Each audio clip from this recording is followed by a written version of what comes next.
This is the voice of the Report of the Week, signing on. Well, hello ladies and gentlemen, and everyone listening. This is VORW, the voice of the Report of the Week, and we're now online. We are back once again, the first real official full-blown show of the new year, 2016. It is January the 19th, soon to be January the 20th, 2016, and here we are, VORW, the voice of the Report of the Week. So, number one, I do understand that it has been a while since the last program that we aired, and I understand that, but it has been a busy new year. It certainly has, but at the same time, you're going to get a good-sized show, I can promise you that. And, I know we're all elated on the edge of our seats now, because we know it's going to be a good-sized show, hopefully. So, with that being said, sit back, relax, enjoy, and, get ready for a long show. We got, 19, almost 20 days of crap to talk about. So from there, we'll just sit back and enjoy, a nice long VORW, complete with some topics I want to discuss during the first portion. And then, of course, a good deal of fan mail. Of course, emails as well. And, we have those to deal with, to respond to. And, of course, we also have the question of the show, which I feel is actually going to lead to almost a series of questions for future shows. So we're just building anticipation here, and we got you right on the edge of your seat. Right where we all want to be. This is VORW, the voice of the Report of the Week. First and foremost, I figure this show I'll actually mention it at the beginning this time. If you want to contact us, write to us. It's a crucial part of this show, and it's really what makes up the second half, and probably the half of the show that many people think, makes it interesting to be able to hear all the variety in people's questions, and it'll raise up topics that I normally perhaps wouldn't raise or wouldn't think to raise, or something along that line. Therefore, feel free to write to us if any questions, comments, or general statements you'd like to make. First of all, you can message me via YouTube. Go to youtube.com/user/report of the week. Click on the About tab. Send message. Type in the contents of your message there and send it away. Will arrive in my inbox and onto the YouTube airwaves in a later show. Or you could email us if you're not a YouTube message type of person, I guess. repweekinterview1@gmail.com. That's repweekinterview1, the number 1, no spaces there, at gmail.com, or vorwinfo@gmail.com. It's two different email addresses, I know, but at the same time, they go to the exact same place, and it will end up in the exact same place, and that's, this show, VORW, the voice of the Report of the Week.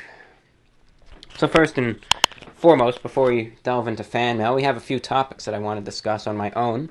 You'll hear me lecture on for a little while, and then we'll get into fan mail, and then we'll read your words and my responses out for the whole world to hear. So, ladies and gentlemen, first and foremost, as we can all guess, if you've been watching videos lately, you saw that I've been in a variety of places around the U.S.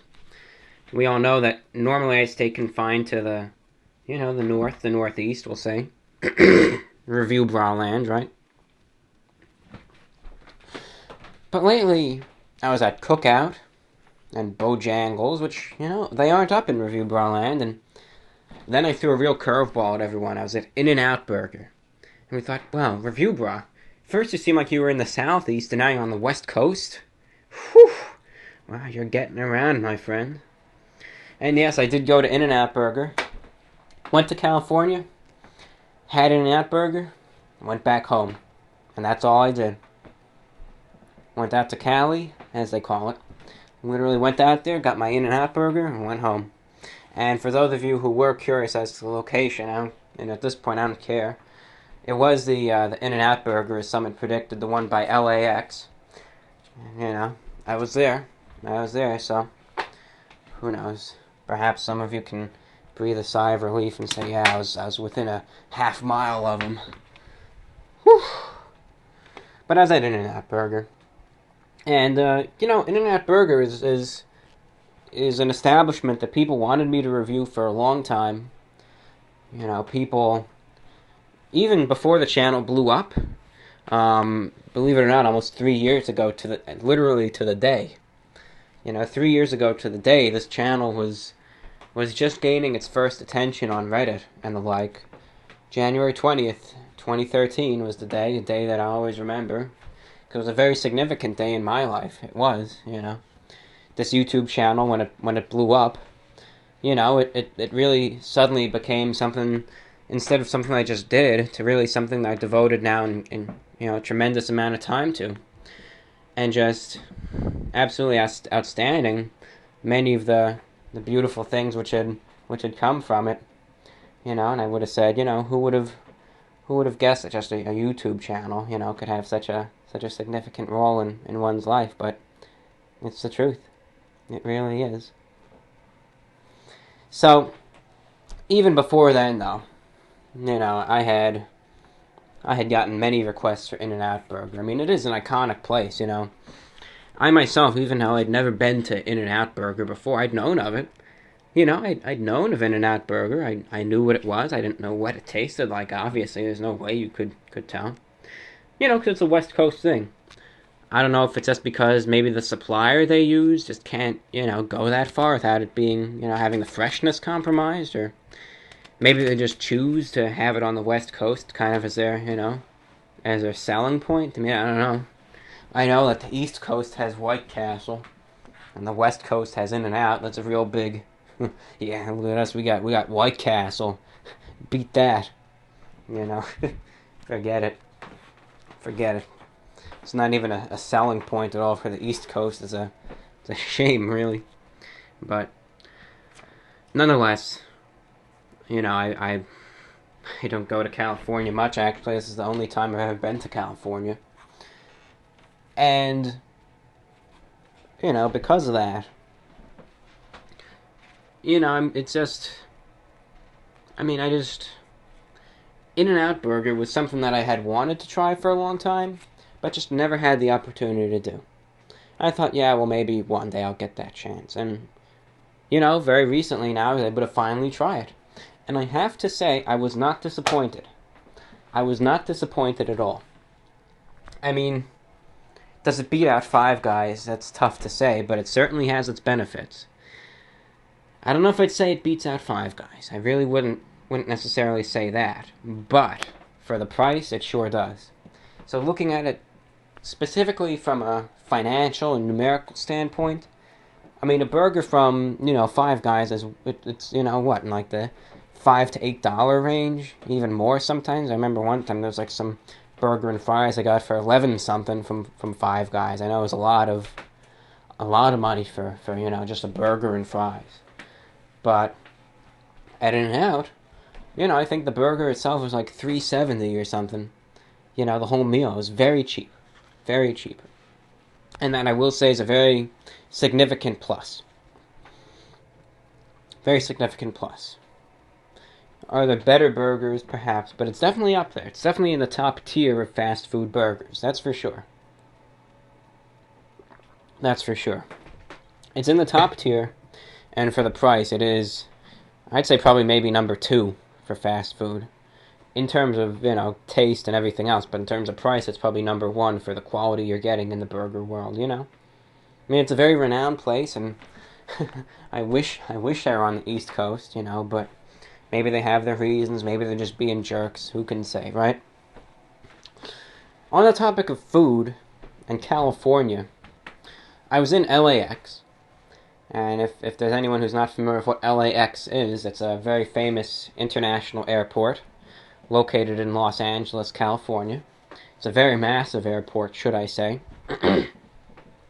And in these real massive airports, as we all know, for those of us who've been traveling either regionally, nationally, or internationally, some of these big airports, say, you know, LAX, there's one in Atlanta, Georgia that's big. There's, of course, Newark Airport, New York, Chicago, O'Hare, I think. One in Boston. You know, there's some very big airports around the nation. And some of these airports themselves are almost like malls. They're almost like shopping malls in a sense. They have all these restaurants, all these stores, even like typical food court mall food, the pretzel places, fast food. Some even have shopping centers, you can buy some clothing, and that's TSA approved, of course. You can get your TSA approved pretzels there too. Your TSA approved Big Mac, whatever. It's all safe. You could bring it on the plane even. They don't care. Unless, the airline itself has some sort of rule. So, LAX. I was tired. I was somewhat jet-lagged. I was. And I wasn't really in the mood to walk around through the entire airport from terminal to terminal. These long stretches are almost like probably a good quarter to a half mile long from terminal 1 to terminal 2 to terminal, these long expanses. And when you're tired, you don't really want to walk that long. And then you walk here, you have to walk all the way back too. It can be a real pain. Plus, there's always the issue, well, what if I accidentally wander off and have to go back through the TSA again? And I don't have a problem with the TSA, it's just that the line is so long, and it's a way you can just see the time just rolling by, and you miss your flight and you don't even know what happened. So we kind of just stayed confined to the terminal that we were in. And I forget what terminal it was. But, there was just a small number of restaurants in this terminal. Nothing significantly known. I know there was like a healthy food place called, I think, Lemonade, or Lemonades. I presume they did serve lemonade there and other items. I know there's some place called, like, some sort of rock cafe, which is a rip-off of Hard Rock Cafe. And then there was this place, there's like an Asian food place, or some sort of skewers or something. And then there's a place called Ford's Filling Station. And as a food reviewer, a self-proclaimed YouTube reviewer, I feel justified to talk about this in perhaps some detail on this program. There's an establishment in LAX, in one of the terminals, called Ford's Filling Station. And I had the displeasure of being able to eat there while I was waiting for the flight. And to any of you who go to LAX, I just tell it like it is. I just don't even waste your time going there. If you see it, just walk right by, because it's a waste of your money. It's just an utter waste of your money. Just go to the rip-off Hard Rock place or the Lemonade place. I bet those are better. There's even a place that had little, kind of frozen subs or something to get for $5 a piece. Just get that. Anything I bet is better than Ford's Filling Station. I should have used common sense and known that when there's a when there's a restaurant named after a gas station, that, it doesn't really scream quality to me from the get-go. That should have just been it right there. Should have just turned around and, that's it. And they say, well, yeah, review bra. Come on. You should have known better than that to go to a bad restaurant unknowingly. Come on, just go to... Ever hear of a place called Yelp, review bra? You ever just go there, ever hear that? Of course. I imagine you have too, and many other people that traverse LAX on the daily have heard of Yelp too. But the problem is that LAX, well, it's one of those airports that say you'll get free Wi-Fi, and especially on specific browsers such as Chrome, it just doesn't work, and it's just a perpetual loop. And all you do is you go through this loop, you try to get the free Wi-Fi, and it just tries to make you pay for it. It says, yeah, well, if you pay $8.99, we'll give you 30 minutes of free Wi-Fi. And I say, absolutely not. We're not made of money. We're not made of money. Unless you need the internet so desperately, that's some sort of emergency. You don't need to waste your money on that. So there really wasn't any way to check Yelp. You're a captive audience. You don't know what this place is. You're tired, you're hungry, kind of confined to this terminal. Don't want to walk half mile to some other terminal and have to walk that distance back. So you're kind of confined there. And you say, yeah, well, it can't be too bad. I mean, the place is full. Look at all these people sitting there. And the place was full. There were these people sitting there. I mean, it wasn't the biggest restaurant in the world, this Ford's filling station, but there were people. There were people sitting there. It was full. Every table was taken. So we said, well, what the heck, it can't be too bad. So we go to Ford's filling station. They seat us. And, I do say, ladies and gentlemen, that every single thing there, everything, they screwed up a glass of water, and I don't know how they can do that, but they did. I mean, that was awful. It was just awful. Extremely overpriced. In the end, we got a glass of water, which literally tasted like there was an actual gas station and they put some motor oil in it, I'm sure. That's what it tasted like. Awful. I figured, well, I wasn't too hungry, so I'm just going to get their wings. They called them the 5-alarm wings. Some tacky, standard, restaurant name for some chicken wings, because calling them buffalo wings just isn't creative enough at this day and age. I mean, come on, it's 2016. We got to be above that now. So they call them the 5-alarm wings. I mean, they were. I'll give it. They were spicy. Did ignite a metaphorical 5-alarm fire in my mouth that I had to drink their garbage water to extinguish. But that's a whole other story. But I got the wings for $14 for about 5 wings. There's no way to argue that was a good deal at all. No way whatsoever that was one bit a good deal. So you get the 5-alarm wings, and I mean, number one, they were grade B chicken wings. It's inferior quality. One of the wings I remember was it was like one of the little drumstick wings. It was just the bare bone and then the small little hunk of meat at the top. The other wings were all just somewhat misshapen. There were a few okay ones, but I mean, it was 5 wings in total. No, not too many that were good in them all.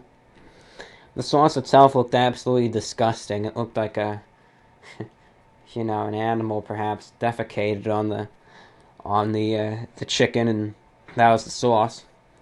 Had a certain color and consistency that most sauces of chicken wings don't usually have. So that itself was unappealing, but they say, yeah, fine. Don't judge a book by its cover. So I did, and I ate it. And the sauce itself was just too spicy for its own good. It just wasn't good at all. And the service was, was slow. I had to sit there with my mouth burning. It just wasn't fun. Likewise, someone who was with me got a flatbread from there. I'm pretty sure it was their barbecue chicken flatbread. And that was just absolutely disgusting. There wasn't anything barbecue chicken about it. It was just it was difficult to cut, absolutely disgusting to eat, and again, another waste of about $15 there, $20. And in the end, you got a horrible meal, absolutely disgusting tasting. The wings were $15 around, small portions, and everything was awful about it. And in the end, it ended up blowing between probably $30 and $40. Ford's filling station. It's a place to be avoided, ladies and gentlemen. It really is. It really is. So if you ever find yourself at LAX, or if there's a couple others in the LA region, I do not recommend it at all. And if you do check the Yelp reviews of the place, you'll see that it's not just the flatbreads and the wings which are the issue. Another issue I've heard about it is the fries. That in itself is an issue. I've heard that the steaks are bad, the burgers are bad, the bar is bad. Nothing really good about it, except maybe maybe some of the employees or the families of the employees came in and gave it a good review here and there to make it look okay. But, I mean, sometimes the Yelp reviews, they just speak for themselves. But if you find yourself there, I don't recommend it. I don't. Save your money. Save your time. Save your stomach. And just don't fill up at the Ford's filling station, ladies and gentlemen. Do not. Do not, ladies and gentlemen. So, jump into another topic. I've talked about this from time to time, and maybe if I remember, I'll post a picture here that I did post on the subreddit. Lately, in these parts of the U.S. I've been in, not the West Coast. Not the West Coast. I'm talking now back on the East Coast. You'll find a lot of thrift stores. And sometimes, thrift stores will get they'll get a negative stigma around them. People say, you're going to a thrift store, you're just a disgrace of a human being for even considering going to one. And I mean, people who think like that, it just doesn't make any sense, that ideology. I think it's utterly idiotic. Because truth be told, you can go to a thrift store, you can get a suit, a tie, shirt, pants, better quality. They're reputable brands there. Especially Goodwill. I know some people, myself included, we know they have a payroll, issue. A lot of the money will just go to the fat cat's salaries up top. But looking at it purely from a store point of view, and not from the stuff going on in the back room under the table, looking at it purely as a store to get clothing or goods. I mean, you can get reputable brands there. Decent clothing. Dress shirts from, Crofts and Barrow, Joffrey Bean, Arrow, Donald Trump. You can get suits from many good companies. You can get, we've even seen some Armani suits there, some Jones New York suits. Many brands we're all very familiar with.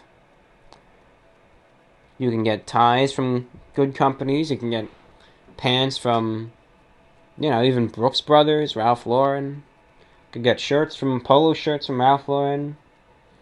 All reputable companies that you're getting all this stuff from. It's not like, it's some weird company of some poorly, hand-stitched garbage, You're getting reputable stuff. And for very, very cheap prices, just do a visual examination. If there's nothing wrong with it, which most of the time there isn't, you'll get, a $25, $30 pair of pants for $3. I mean, how is there something wrong with that? No, there isn't. It's just a bunch of people who, a lot of the people who make these, bad remarks are the guys who wear slim fit every day. They post on their, the fashion blogs. I think they're better than everyone else because they wear a certain thing. And, it's just an ideology. That's just what I think of it. But I personally think, and I've been to a lot nowadays, I think that if you see a Goodwill and you have the extra time, go in there, because it doesn't hurt. Because you may very well find some things that you like very, very much. If you see in this picture, perhaps, which again I'm referencing, so I better put it here, you'll see a picture of me here, the holy grail of Goodwill finds. These two inner city cholo shirts.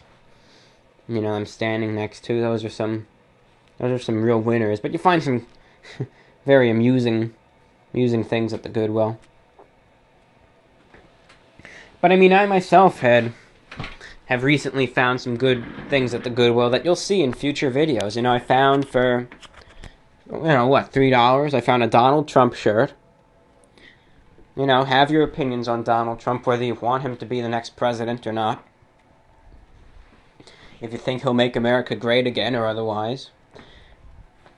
Despite what he's doing now, he does have some great dress shirts. I'll say that very bluntly, because he does. Especially his dress shirts made for French cuffs are excellent. Excellent quality and all of that. But I got a Donald Trump shirt that was... It's one of those, like, Wall Street shirts. I'm pretty sure. I think you know what I'm referencing. One of those blue shirts with the white cuffs and the white collar. So it's a deep blue colored shirt with a solid white collar and cuffs. And I got that for $3. Excellent quality. So there's that, a new shirt I can break out whenever I want. That I've wanted that type of shirt for a long time, too. And to see it from such a reputable name, too, is really just a great find in my size. And then I also found a pair of khaki dress pants, which I needed.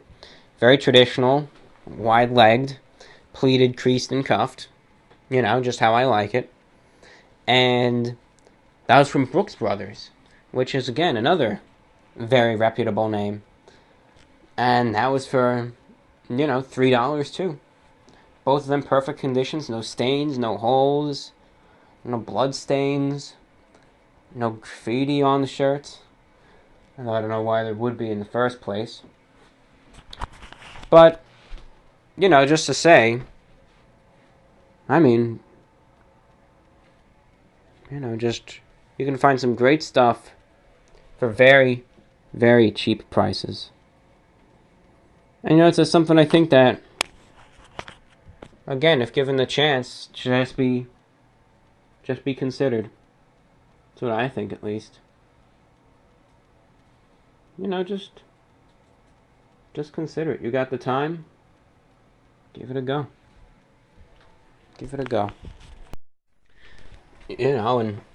And with Goodwill, I mean, it's not just a place for clothing either. I know some people are not going to be more picky about this, but some still, I mean, if needed. You could go there for appliances. Could go there to find even items to sort through, sort through the trash. If you know your stuff, you'll find something of value that the people who work there don't know that's worth anything. Get it for cheap, flip it on eBay or whatever, and make yourself a couple bucks to do with as you choose. Hopefully buy some nice suits at Goodwill with, but do with as you please. Could get, some semi-outdated electronics there, but that's good enough for me because I always like to look at the radios there and hope one day I'll see a nice shortwave radio there that I can get utterly for free of charge that has good reception. I mean, you never know, right? Never know. But, it's just some place that you're driving by. Some people say, oh, it's Goodwill. And I say, yeah, it's Goodwill. You can get some good stuff at Goodwill. You really can. It's just not a place to be discounted, and if you're one of those people that says, if you, only poor people shop at Goodwill and I don't want to be seen with them, no, I don't have anything to say to you, truth be told. It's just ignorance, in my opinion. Not knowing a good opportunity when you can, see one. So what else do we have to talk about? We talked about Goodwill. We talked about Ford's filling station. Talked about In-N-Out Burger. Jumping topic here. We talked about food once, so we'll talk about food again. Today, believe it or not, went to a local, authentic Mexican restaurant. And this is just briefly. The food there was very good. I enjoyed it. My stomach, on the other hand, well, who knows? Who knows? I was making a lot of noise while I was eating, but who knows what it was telling me. Could have been just, could have been raving. Could have been saying, oh, this is the best thing I've ever eaten. Or I could be saying, oh, I don't want any of this. Who knows, one way or another. But, it tasted really good. And it was authentic Mexican food. Had some chips and salsa. And 3 soft shell tacos. And, it's just so funny to just compare the two. Compare authentic Mexican tacos to Taco Bell tacos. And I just think it's just a very funny comparison. One of them can't even really be considered Mexican food. It's so Americanized. It's like, the McDonald's of Mexican food, really. If you even want to say that. But, sometimes, myself included, we all get in these weird craves for Taco Bell, and we just have to put this stuff in our system, because it's what we want. But it's just how it is. Same reason why people crave White Castle from time to time. But, it is what it is, right? But just interesting to just see the complete quality difference. I mean, in the end, no matter what, Mexican food is always rough on our stomachs, usually. Always is. But, it's still pretty good.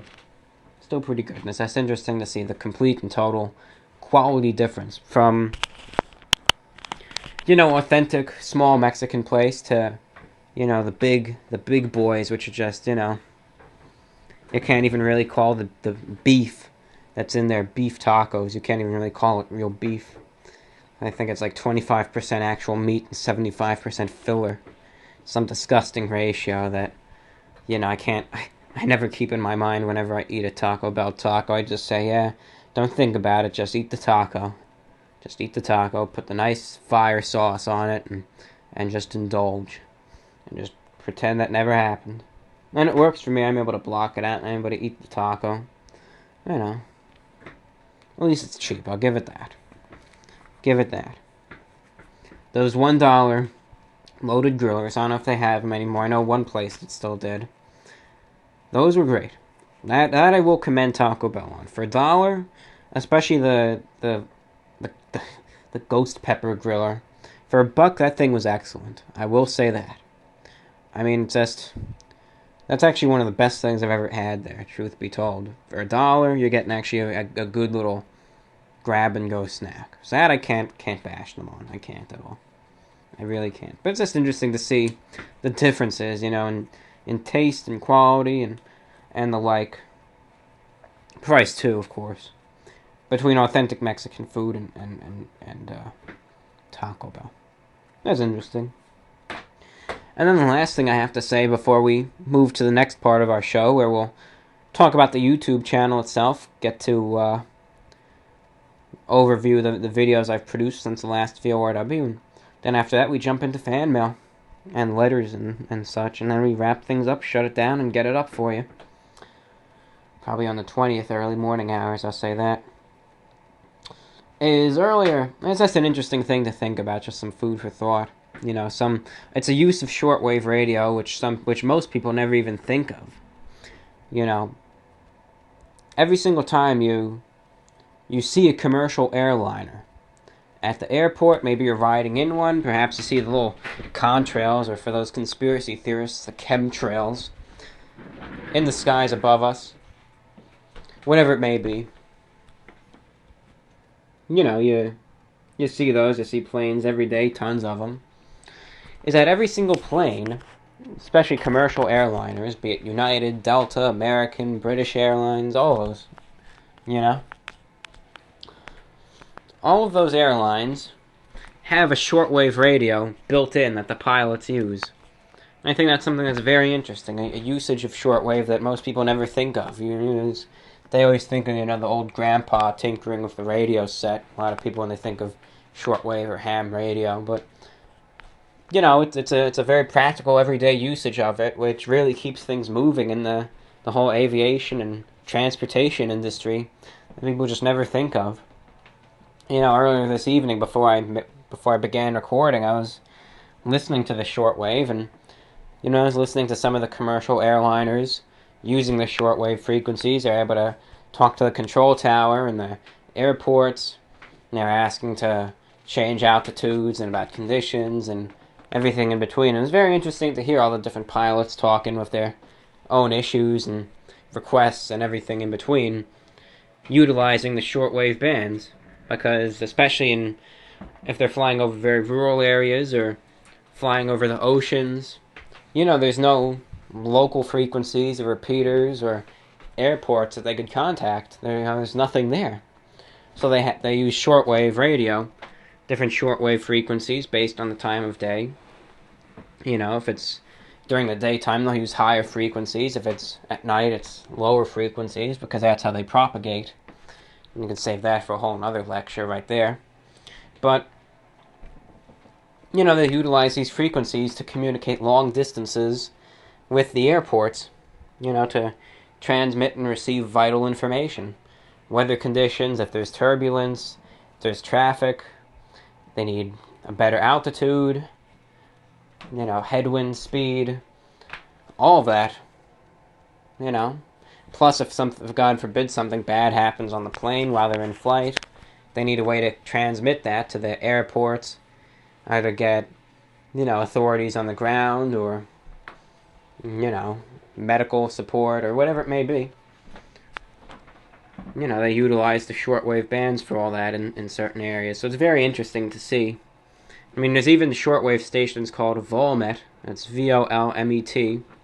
And those are just weather information 24/7 transmitted from various sites around the world using high-powered transmitters that just transmit weather information to planes flying around via shortwave. So I think it's just something very interesting. It's a use of shortwave which many people just never associate it with. That all those airplanes you see, all the commercial jets, even the one that took me to California, all those and more, they utilize shortwave to keep things running. So it's just yet another uses of shortwave. There's broadcasters, yes, there's ham operators, yes, but commercial airplanes use it, tons and tons of ships use it, fishing boats, cruise ships, Navy, they all use it, spy organizations use it, Weather Service uses it, military uses it, the Air Force uses it. There's even programs which people are able to connect to the internet over shortwave. And that's very interesting. There's certain transmitter sites that'll let you send and receive emails from very remote places using shortwave. I think that's very interesting technology there. Disaster relief communications, clandestine broadcasts, and everything in between. You get so much more too, all utilizing shortwave. So it's something even in 2016 and probably for many years to come, it's still something very, very much utilized. Not dead yet. Not dead yet for sure, and at least that's one thing we didn't miss out on yet. So, ladies and gentlemen, I think that's all I wanted to talk about right now. We're probably around 35 minutes in at this point. Ladies and gentlemen, your fan art is always appreciated. You can see right now I still have a picture of me standing there at Goodwill, holding that beautiful shirt. And after that, if there isn't any sort of fan art in the mailbag portion, we'll just get some sort of scenic photograph to look at, if you choose to. But fan art is always appreciated. Anything could be a hand-drawn work. Could be oil on canvas if you want to waste the money on something like that. Could be done in MS Paint or Photoshop or whatever. But if you're feeling creative and you have a creative spike and you want to use something for others to see on this VORW show, always appreciated, always requested. And you can send that to me. You can send the link via an image hosting site if you wish. You can send that to me via YouTube. Again, youtube.com/TheReportOfTheWeek, About tab, send a message and send it there. Or if you want to send the link or just the raw image, email me, repweekinterview1@gmail.com or vorwinfo@gmail.com. This is VORW, the voice of the Report of the Week. It's 10:52 p.m. January the 19th, 2016, soon to be January 20th, 2016. First and foremost, before we move on to the fan mail segment, let's look for a moment first at the recent uploads. Since the last VORW, which was on December the 31st, 2015, 109 year in review. After that, we have some reviews and one other video. So starting off the New Year's on a rather unfortunate note, but a necessary one. I mean, heck, if anything, you could say, yeah, well, at least it got 20,000 views, blah, blah, blah. But, that wasn't my intention at all. January 1st, 2016, regarding the Cash Nasty Twitter incident. The story behind that one, it took me by surprise. I didn't want to make a video about it, but I felt it necessary to defend my character, despite what some idiots on a viewless podcast who think they're all something have to say about it. I'm not going to name names, but maybe you know who you are. And I don't take back anything because you've said plenty of things about me. So, nonetheless, the whole Cash Nasty Gaming Twitter incident really happened. And I wasn't involved in it beforehand. It's apparently some sort of feud or something between these two, I don't know if it's these two gaming networks or channels or whatever. I'm not, it's not my cup of tea. It's, these people doing, I don't know, some sort of Let's Plays of some NBA games or something. I mean, I don't know, it's, we'll keep our, who knows what it is. I'm not going to go spewing out false information here. But, what happened was this prominent YouTuber and gamer called Cash Nasty Gaming. He's big, he's got like 400-something-thousand subscribers, and I think that's big. I do. That's like the size of, a professional stadium, if even. Probably more. Probably some overflow. The size of a small city, really, 400,000 people, that's a lot. That's a lot of people. You line them all up, it's going to be a lot of people you'll see there. So this guy's big. He's got a lot of following. And apparently his Twitter, which had, 70,000 people, that's good too, got hacked. I don't know who hacked it, but someone hacked it, and they had the idea that it would be good to put my picture as his profile picture, put his name as the Report of the Week, and on the hacked Twitter start posting links and information about my reviews. And you'd say, yeah, well, come on, that's excellent publicity right there. You're getting the word out now to 70,000 new people. And you could say, yeah, well, fine, it'll get you some views and subscribers. But at the same time, these people are very loyal to their YouTuber. Not me, the Cash Nasty Gaming guy. That's who they followed this guy for a reason, because they like him. At least many of them. So when they see someone hack them and they're posting me instead, a lot of people aren't going to be happy about that. They're not going to be saying, oh, cool, this guy posted these links to these food reviews. Let's look at this. Some people might, but a lot of people are going to be looking at this and they'll be saying, what the hell happened to Cash Nasty Gaming? And they came to me to blame for it. They said, you effing prick, you hacked his account, blah, blah, blah. So I had to make a video clearing it up. Defending my character, really. And at the same time, truth be told, we'll just bluntly say it, since we've all made it about a half hour. YouTube drama always works out in one's favor in terms of getting some extra views and the like, for monetization help and being able to pump out some more reviews. That'll work out good to help better the channel. Always does, YouTube drama. That's one thing that's guaranteed.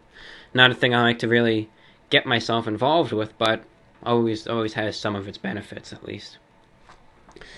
So I made the video, and eventually it cleared up, and it's been winding down. Imagine one day it'll break an even 20,000, and that'll be that, but it was what was going on at the moment. I haven't followed up on it at all, so I couldn't tell you what happened after that. January the 3rd, 2016. Taking a sip of water. January the 3rd was the first actual review of 2016. Now, kind of back on track now at this point. So we went to Cookout again, since it's readily available here, and tried their banana pudding milkshake, which is by far of all the milkshakes that we've tried there, it's our favorite. It is. It's some great stuff, and it's really, its authenticity is through the roof. You're getting the real thing here, and it's, very commendable there. And that was a nighttime review, dead of night. It was filmed, around 3 a.m. in the car on a cold, cold night, but still, heck, hit the spot. Hit the spot, always does. You might say, how can you eat a milkshake, in 30-degree weather? But you gotta remember, yeah, it's 30 degrees outside, but you can turn the heat up in the car to, 86 degrees. Have it blasting. That's some milkshake weather right there, 86 degrees. Oh, yeah. That's shorts and a t-shirt weather right there. So, you really have to base it on the location you're actually consuming it. If I was standing out, say, at the public bus stop listening to some shortwave and eating this milkshake in 26-degree weather, yeah, that's no fun. I know. But, in an 86-degree car, yeah, of course. That's fine, as is. After that, we move on to January 6th, where there's a real beautiful thumbnail that looked like I was, really puffing away on something. With me holding this flatbread with this real look on my face. And that's Arby's steak fajita flatbread, it's called. The steak fajita flatbread was very, very messy and very, certainly a real, real pain to eat. Had this, it was, first of all, it was very smelly. That's nothing really appealing about food there when it just, there's two types of scents that food gives off. There's an aroma and there's a smell. If we like garlic bread, right, that's an aroma, a nice aroma of garlic bread from an Italian restaurant. That's pretty nice, Whereas, you'll get a smell.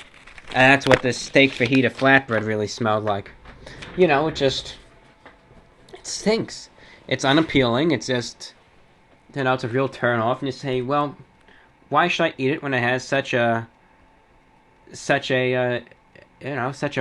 putrid, putrid odor, right? I mean, taste-wise, it did have a spice. It wasn't too awful. But at the same time, it had its drawbacks, and it was very messy. You remember in the review, you can see that absolutely drenched napkin I was pulling up, and, it's something I'm never going to get again. I highly doubt it. I highly doubt it at all. But after that was Bojangles, their Cajun filet biscuit, and from the Arby's steak fajita flatbread, this was pretty good. I'd never been to a Bojangles before. Again, it was something I'd heard of, but it was something I had never really been to before.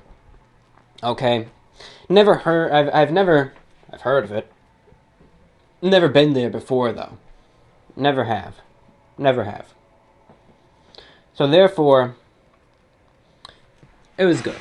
Tasted good, and just overall, it was just a positive first-time experience there. And at the same time, I was breaking out a new suit for this review. It was a 6x1 double-breasted suit.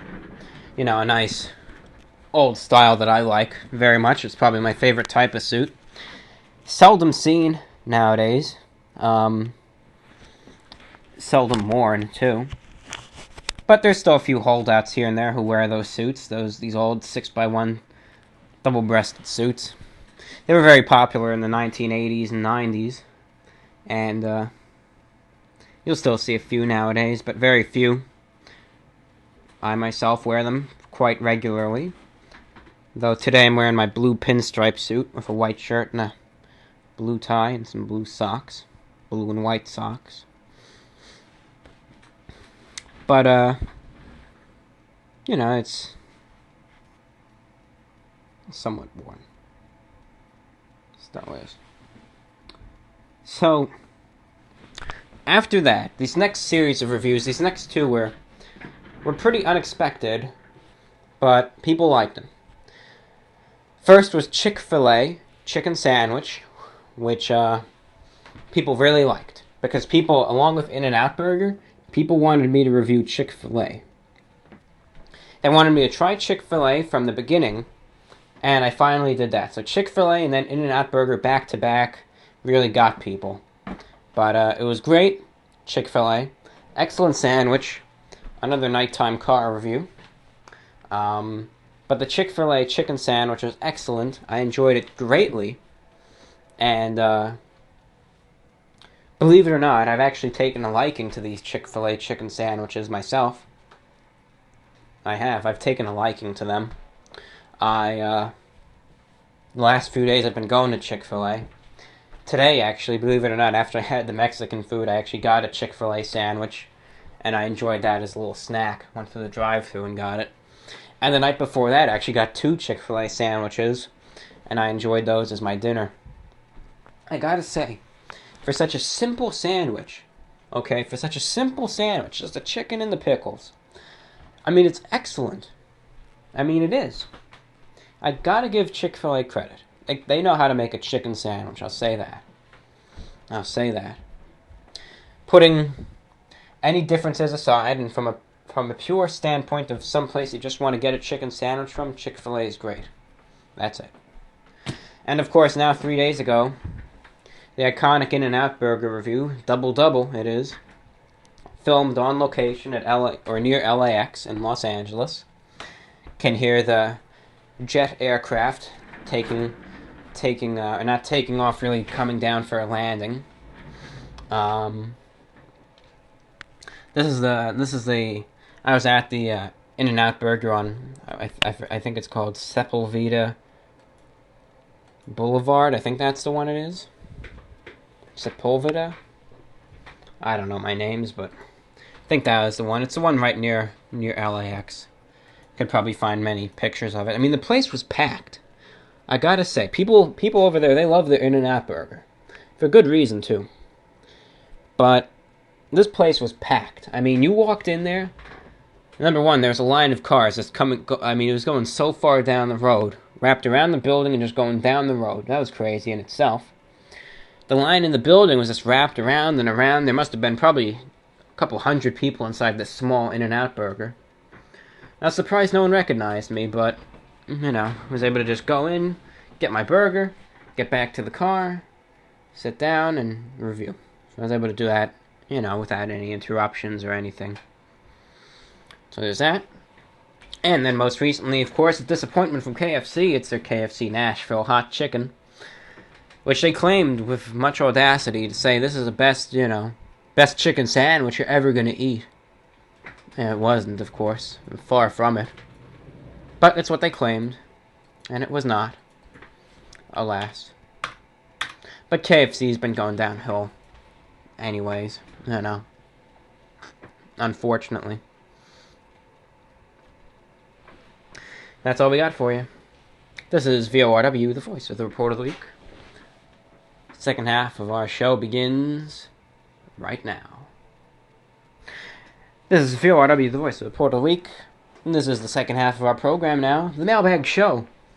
This is the Mailbag Show, everyone's favorite, where we read and respond to your letters, your messages, your comments, your statements, and everything in between. So we are back here once again, and we're here to open up the mailbag, crack it open, and see what we have for you. Okay? And that's what we have. It's what we have, indeed. It is.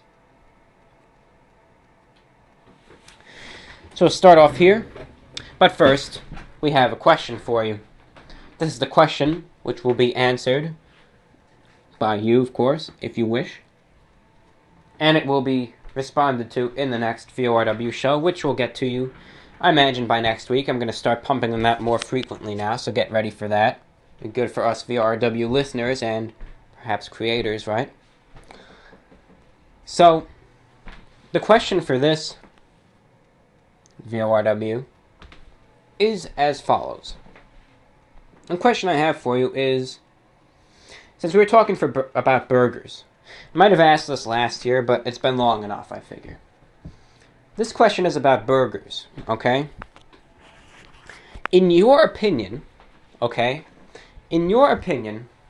which major establishment has the best hamburgers? By major establishment, that discounts any local place, okay? Unless it's incredibly good. I mean, it has to be outstanding. I mean, best you've ever had in your life. But otherwise, I'd rather it be major, okay? Which major establishment, in your opinion, has the best hamburgers, okay? Could be, but not limited to, it can be McDonald's, right? McDonald's, Burger King, Wendy's, In-N-Out Burger, Five Guys. The rest is up to you. Cookout. Any place that has burgers. Any place. Jack in the Box if they have them. Any place that has burgers. Planet Wings. So if they have burgers and they're a major establishment and you think they're good, write in and let me know. So in your opinion, which major establishment has the best burgers? Okay? which place does. And if you want, along with that, you can tell me why. You can share a fast food experience. Whatever you want. Any recommendations, too, if I haven't reviewed it already. Those are always great to have. But that's the question. And feel free to respond to that with any other questions of your own you have for me. Feel free to respond to it at youtube.com/TheReportOfTheWeek. About tab, click on Send Message. Type in the contents of your message and send it away to the YouTube inbox. Or via email, repweekinterview1@gmail.com or VORWinfo@gmail.com. Both of those are one word.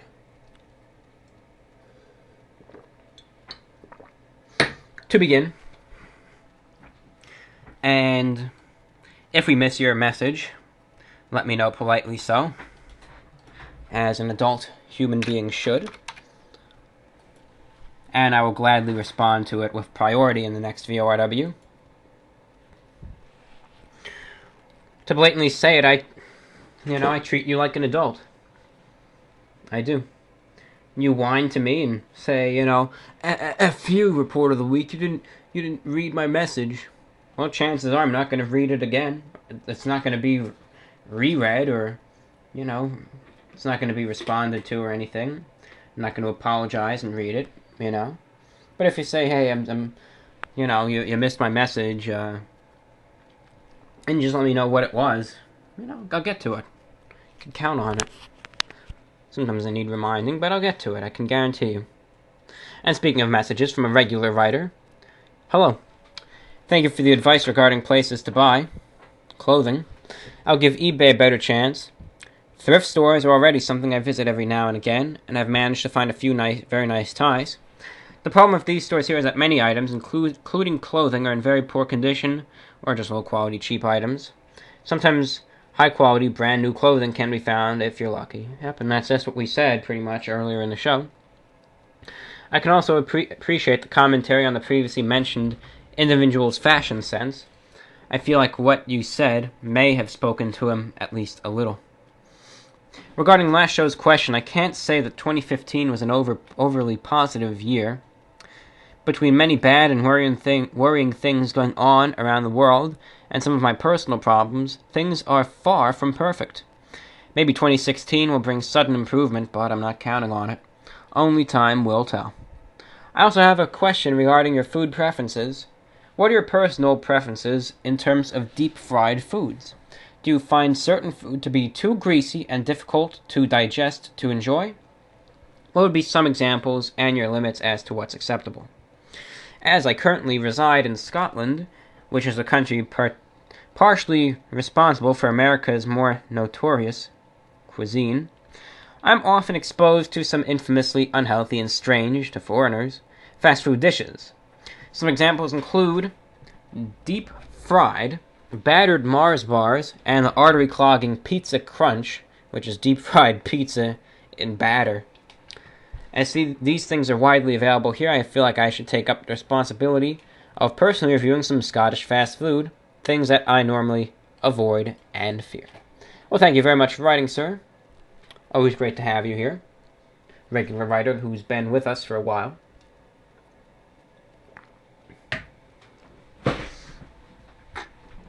Okay, as for deep frying,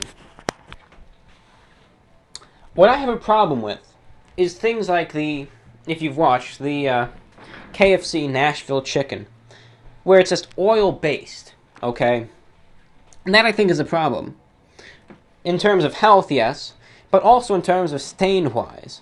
Because if you get that stuff on your suit, God forbid, that's not coming out. You can just kiss it goodbye right there, unless you have a really good cleaner.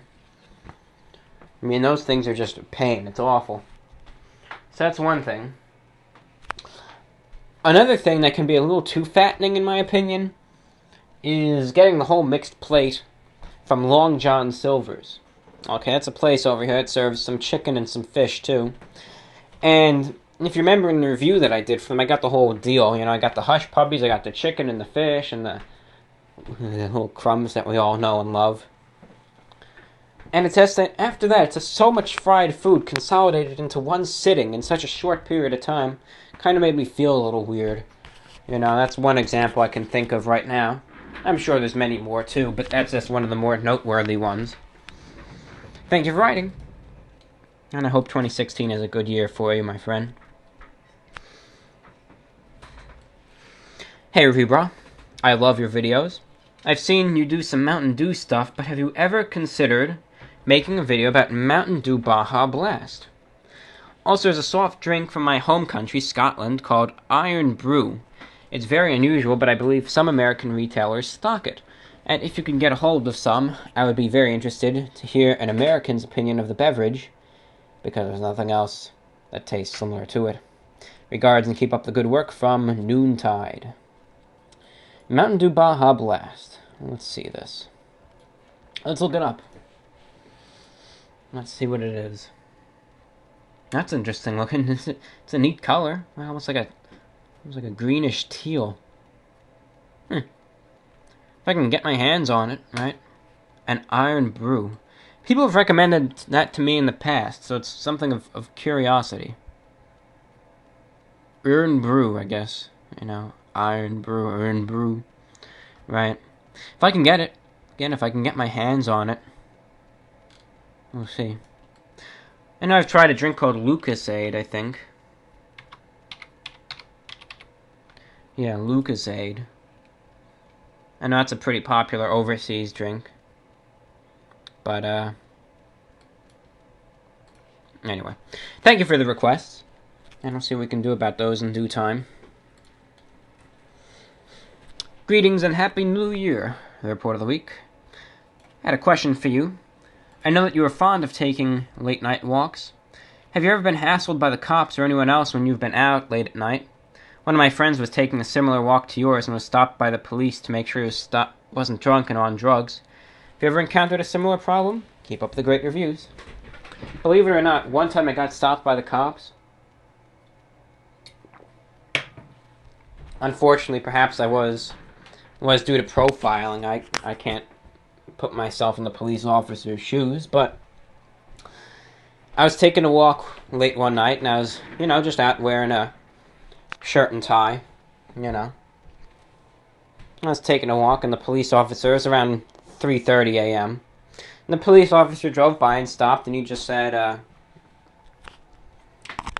what did he say? I forget. I think he just said, how's everything going? I said, oh, good, I'm just taking a walk. I waved at him, and he just drove by, and that was it. Didn't stop, didn't anything else after that. That was it. He just drove by, asked, hey, is everything going all right? I said, yep, just taking a walk. I said, all right, you have a good one. And he drove away, and that was it. And that was the only time the police ever stopped me on a night walk. And that went totally fine. Some people, for whatever reason, they're disrespectful to the police because, they're the cops, They're just a bunch of pigs. They're not the guys protecting the streets or anything, and they're not the guys who I'd come crawling to for help if something bad happened to me and my family. F those pigs. That's how some idiots online have, the opinion of the police. And don't get me wrong, there are police officers who are bad. But that's just how people are. You have people who are good, and you have people who are bad, and that comes in everything. Not just police officers. You have bad people in the military, bad post office workers, bad Domino's delivery drivers. You have bad water bottle manufacturers, bad artists, bad musicians, bad interior decorators, and good interior decorators, and good Domino's pizza drivers. Every single field and job has good and bad people. And depending on the prominence and prevalence of the career, sometimes that's in more of the spotlight than the other. But it happens everywhere. It does. So I just don't think that's any reason to really hate an entire field and group of people just because there's a few bad eggs in there. But just be respectful to the cops. Don't really give them a hard time. And usually they won't give you a hard time. Sometimes they will, though. Sometimes you get some cops. Mostly, though, it's the rent-a-cops who are the real aggressive people. Not the real actual police officers, but it's the guys who, just put on the fake uniform and, get hired by an office building to protect the lobby. Those guys who perhaps didn't have the educational requirements or something else to, really become, full-blown police officers. And some of them do a great job at what they do, don't get me wrong. But you have some who just get too aggressive and they think that they're actual cops and they can do all the things that police officers can do. And those are the people who really are, the worst, in my opinion. But again, usually this is the same thing I go with when I go through the TSA. Don't give them a problem, and they usually won't give you a problem.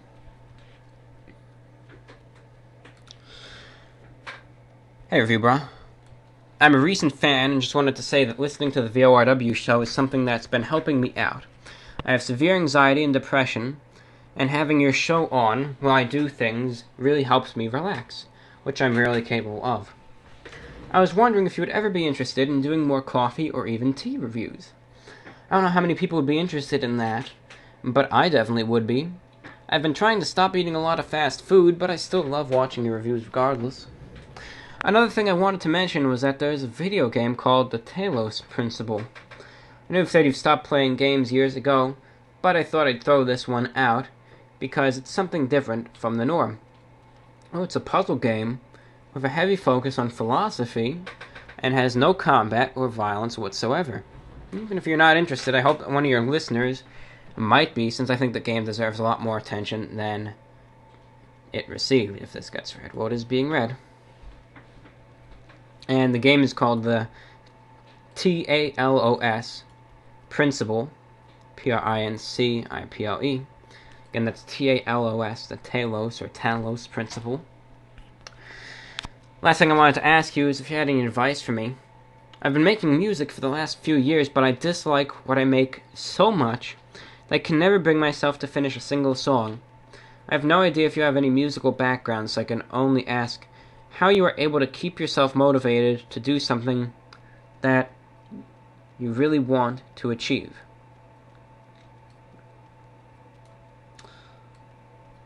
Okay. And he gave me a sample of the music.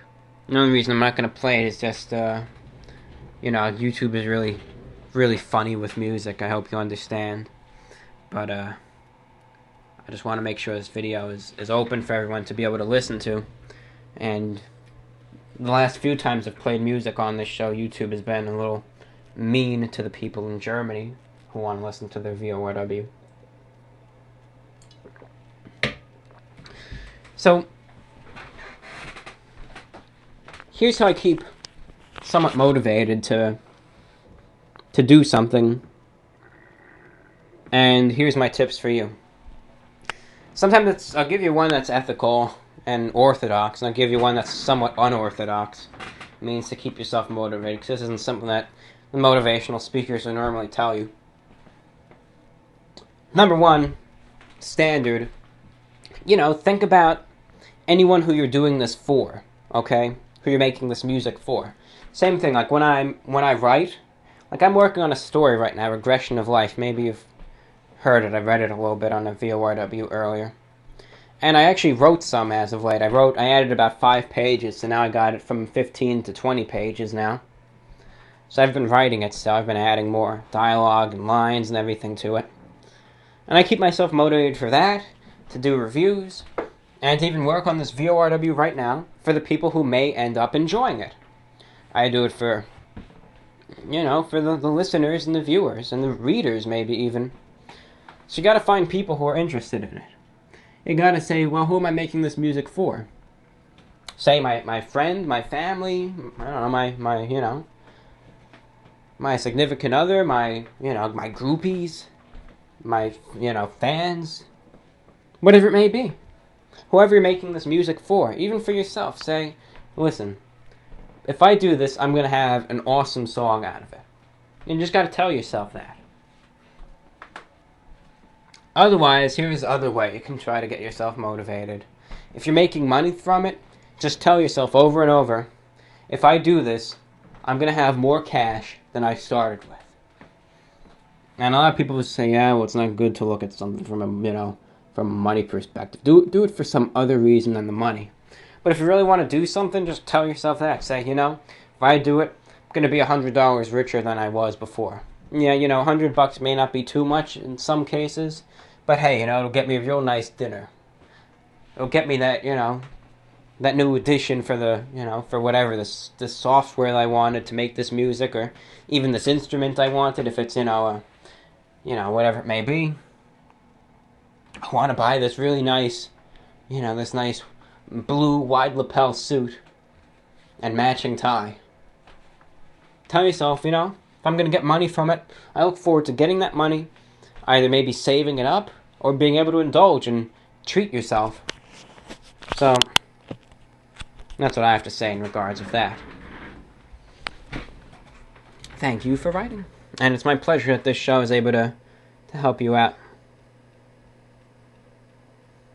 Okay.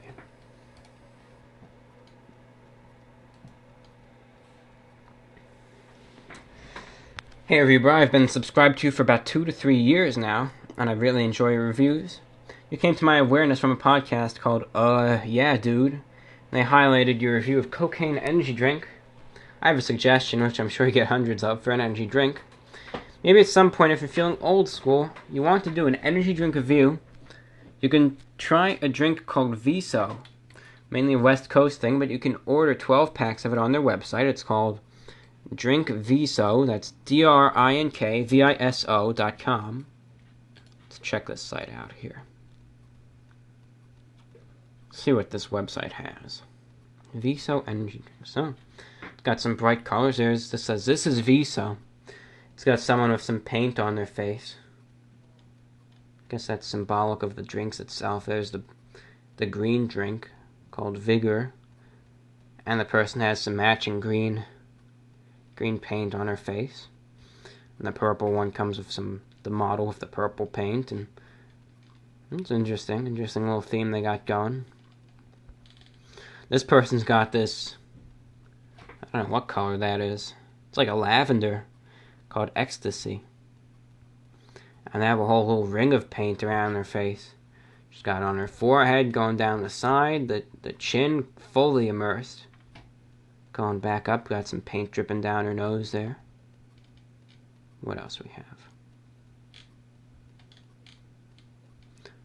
And there's some yellow, what's that called? Orchid, okay.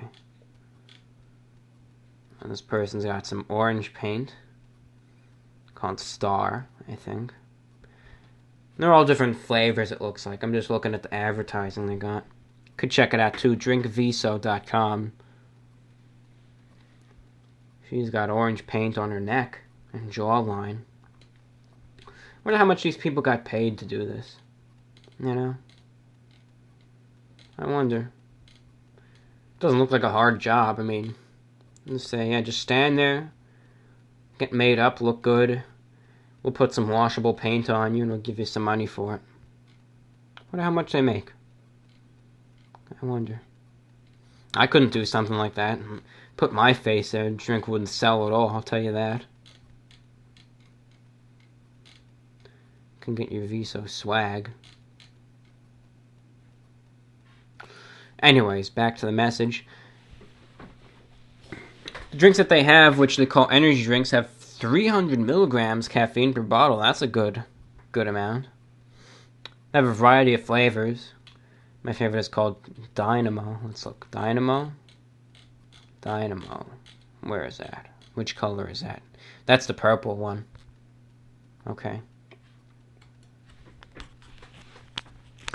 It's Concord grapes and grapefruit flavored. It's definitely from the West Coast, Portland, Oregon, because all the flavors are organic and the sugar varieties have organic sugar. The non-sugar varieties are sweetened with stevia. And just a thought. Have a good one, okay? From Dave C. Thank you, Dave C. Thank you for showing me that website. And anyone else who's interested, again, it's called drinkviso.com, and who knows what will happen. Maybe we'll stumble upon it. We'll be able to get some and review it one day on Energy Crisis.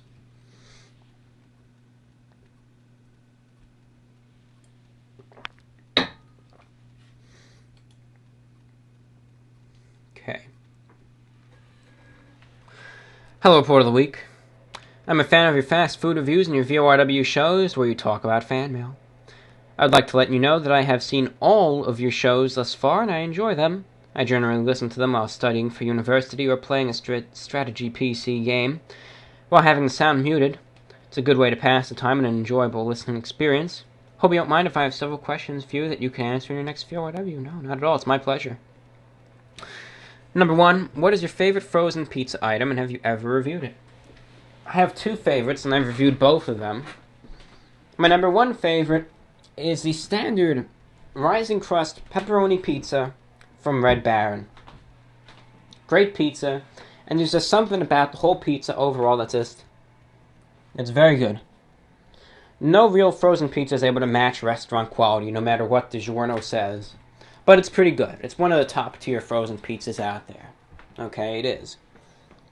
And one of my other frozen pizzas that's a favorite is the stuffed crust pizza from DiGiorno. Again, just the way the crust is, I like the doughiness of it, and it's just a good pizza. It's a very unique frozen pizza that I've never seen any other place have. And it's just, that itself is a good one. Second question, when did dressing in a suit and tie become an important aspect of your life? Many years ago, back in 2007, now, about 9 years ago. Ooh, crazy, right? It was the important aspect of my life. It says, did you dress in a suit at high school, and how did other people react, and how did your parents react when you first insisted in dressing a unique way? Were they offended or worried? Were they offended or worried?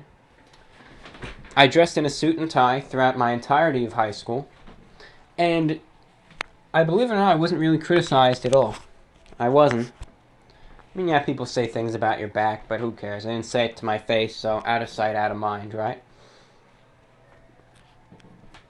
But the thing was simply because all of these classmates in high school, right, back in the high school days, and yes, ladies and gentlemen, I have graduated high school a while ago. I am out of that place. So know that. But back then, all the classmates from high school, they had grown up with me. They all knew me. So they knew that just wearing suits was just my thing. They weren't surprised at it. And they just knew that's what I did. And they kind of accepted it. Like, yeah, he just wears the suits and just does what he does. Sometimes even got some compliments on the ties and on the suits. They were all very friendly people there. They were. It wasn't a bad place. As for the folks, they actually encouraged it. They were.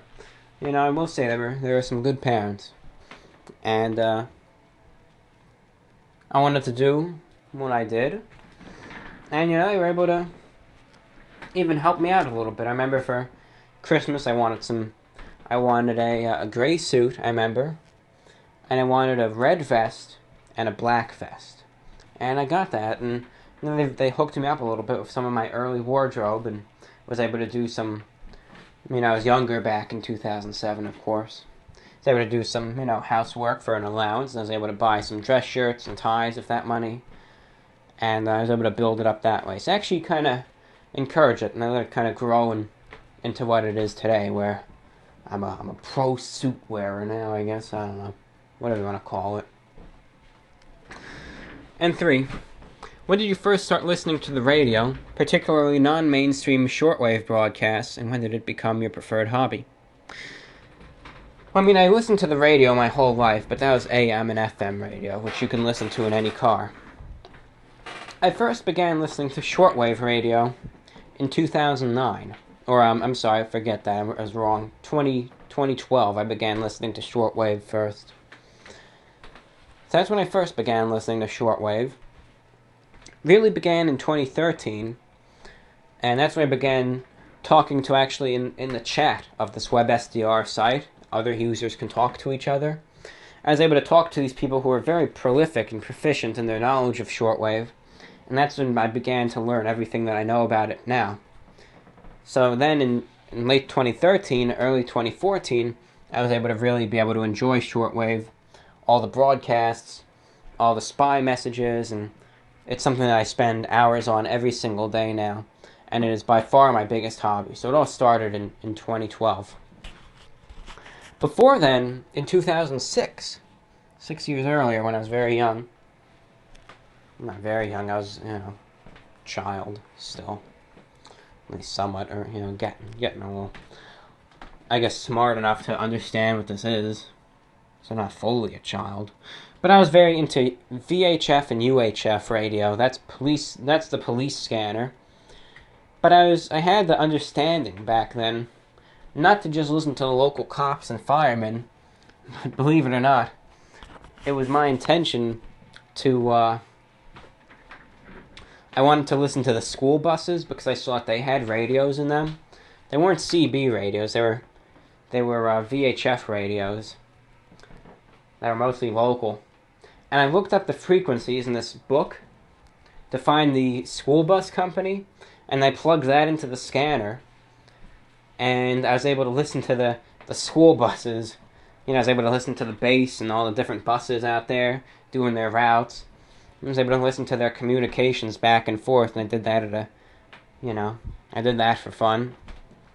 I also listened to the air band back then, the NOAA weather radio. Listen to the police officers in New York City, everything from the traffic cops to the standard officers, and all that fun stuff.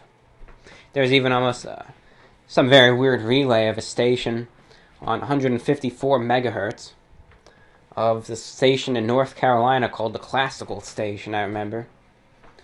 I don't know what that was doing there. It wasn't authorized. There weren't any other broadcast stations in that range. It was not a frequency that was supposed to propagate well, but I heard classical music there. But that is long since gone, after a decade now. So if you answered these in earlier VORWs, but it's been a while since I watched the earlier ones, looking forward to your new VORW show, and I'd also like to compliment you on your humor and wit. It is one of, if not the best thing about your VORW shows. Hope you've been enjoying the new year. Goodbye. And thank you for writing, and thank you for your questions. They're very nice questions that you asked, by the way. Thank you.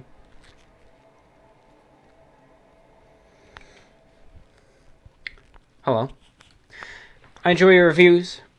I like how you really examine the whole product you are reviewing. If you can, would you PLZ please try to review Firehouse, Sub, and Sonic? Thanks. Yeah. I know I can try maybe Firehouse. Sonic, I don't see too many of those around here, but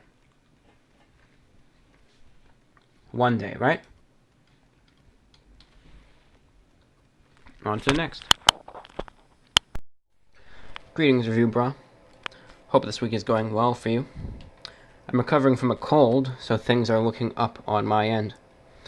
In response to your question from the pre-New Year's VORW, 2015 was an interesting year for me.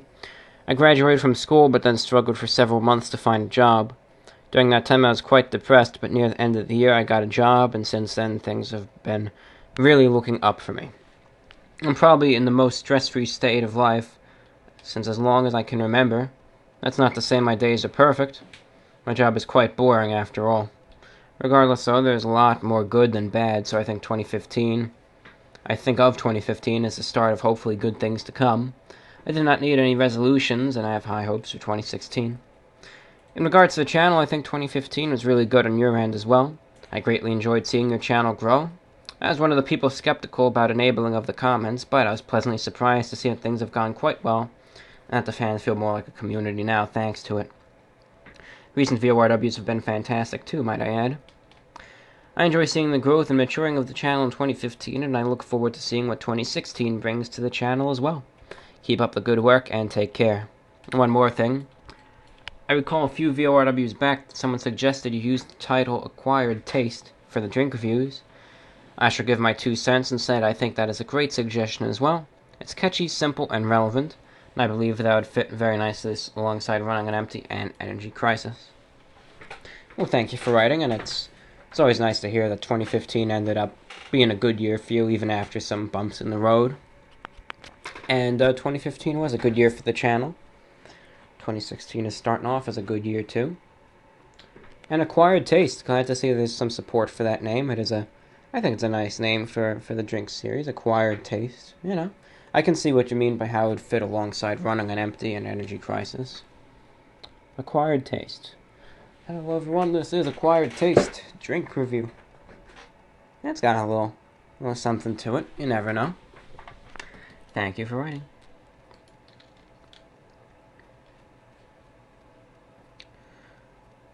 The Report of the Week.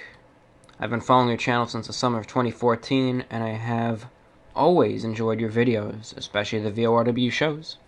They make for great background material while I play video games, do work around the house, or I lay in bed trying to fall asleep. Lately I've come to appreciate the VORWs even more because in the past month I've started dating a wonderful girl that lives just under 2 hours away from me.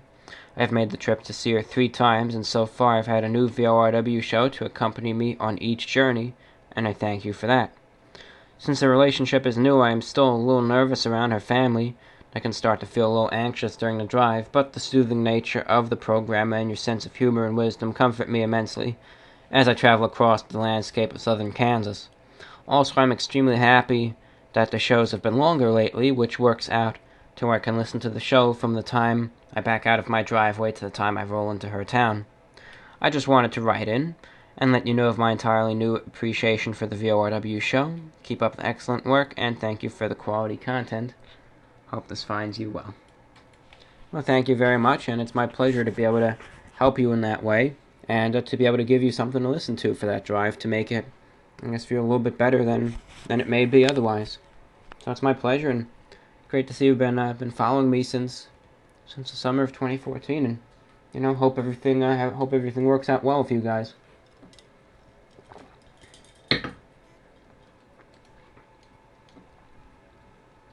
Let's see what we have here.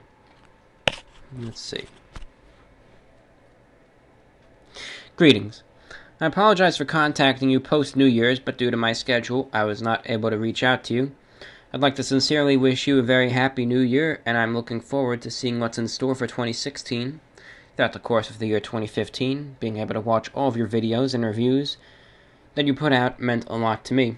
Your content and humor has brought a smile to my face every time I watch one of your videos. Having the opportunity to have someone like you for all of the fans to watch is the little things in life that are what really counts, and something that we should always cherish. Therefore, I wish you the best this year. I'm looking forward to watching all of your upcoming reviews for the year and years ahead. Sincerely, Nick. Well, thank you very much, Nick. And thank you very much for staying with us through 2015, hopefully 2016 and beyond. Thank you very much for writing. Our next writer here, let's scroll up a little bit. Dear Mr. Report of the Week, hope all is well with you. I have a few questions I'd like to ask. Number 1, don't you ever get sick of wearing a suit all day?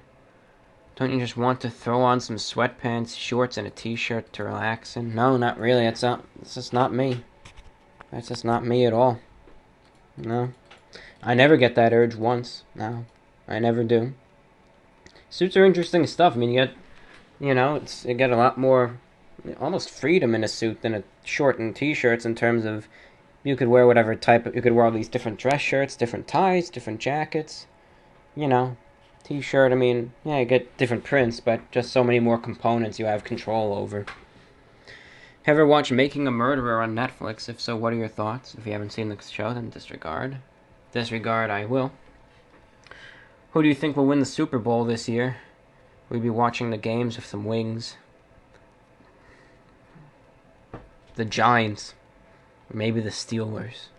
Maybe. One or the other. One or the other. Maybe one or the other. Will I be watching the games with some wings? Well, maybe the Dolphins too. Maybe they'll have an adequate shot at it too. I mean, you never know. You never know. Will I be watching the games with some wings? Well, maybe, perhaps, maybe. I'm not a real big hardcore football fan, so I couldn't say one way or another that I would be or not. But if it's an opportunity for me to enjoy some wings, then heck, absolutely. As long as they're good wings, How much for an autographed picture of you?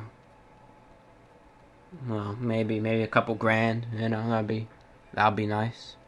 You're going to vote for Donald Trump? Yeah, well, he said he's going to be making America great again. So, I mean, that's a pretty compelling argument right there. Thanks, and I hope this makes for a nice, long VORW show. I love to listen to them before I fall asleep. Best wishes, sir. And thank you, of course, and thank you for your questions. And that's what we got. Let's see what this person says. Think your channel would be absolutely perfect if you used a knife and fork during your food reviews, regardless of what you're eating. Well, that would be pretty interesting little thing to do, but, you know, it'd be a little... I mean, I guess the knife and fork would have their own little carrying case to go with them. You know, because if I had them in the suit jacket pocket, it would rip eventually, and that's no good. That's interesting, but I mean, I don't know. I like to use them whenever practical, you know? If I tried to do it for something like the Nashville hot chicken from KFC, can't really see how a knife would do too well with that, with everything sliding around, you know? That'd be interesting. That'd be a little, you know, motif, I guess. Can you review whole chicken in a can, please? Absolutely not, with all due respect. That's utterly disgusting. Whole chicken in a can. I mean, that'll probably make me sick if I eat that. With all due respect, I mean, maybe if I hit rock bottom, but even then, I think I'll have a little more dignity than that. How about, this person writes, how about a top 10 list of fast food items? I think it would bring a lot of attention to your channel, as people would disagree, as everyone has their own opinion. I hardly eat fast food, but I've tried a few of your choices, but would like to expand my food choices, but need to know what is best. That's pretty interesting. You know, top 10 list. That's a realistic possibility of something to do. Thank you for the idea. 3 more messages left in this inbox. Hey, Report of the Week. Just want to thank you for everything you do, from reviews to VORW. I was wondering if there was ever a possibility you can open up a P.O. box for fans to send you snacks and drinks to review. I'd love a way to give back and send you some local snacks that you may not have access to. Thank you for everything you do, and have a great night. Well, thank you. And, that might be something. P.O. box. The idea's been presented to me many times before, and I've, bounced it around, but, I mean, you do have a valid point that it would certainly probably increase the scope of things to review, People would be sending me drinks and snacks, but at the same time, you gotta watch out. You could have, someone who could tamper with stuff, Also, just given with locations and everything, but still something to have on the drawing board, because it does have its benefits, as it does its drawbacks, but it does have its benefits, and that's for sure.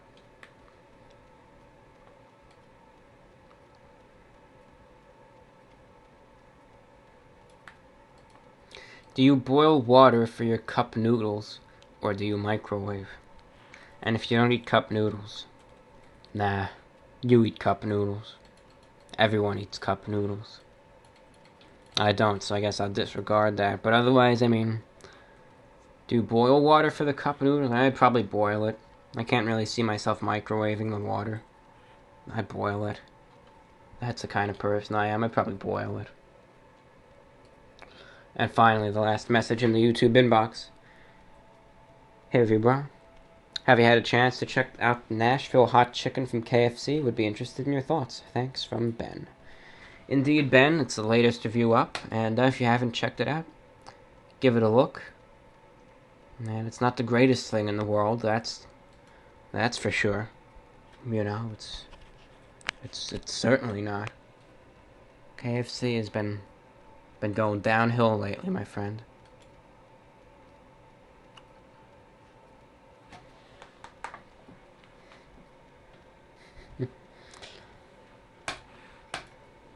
Okay. On to the email. Let's see what we got, ladies and gentlemen. This is VORW, the voice of the Report of the Week. Now to the email address. First, starting off with the main email address, repweekinterview1@gmail.com. That's repweekinterview1, the number 1, @gmail.com. If you're still unsure on that address, you can click on the YouTube channel, the About tab, and view business email, after typing in perhaps the CAPTCHA, and you'll be able to receive it there. Okay. What do we got? What do we have here?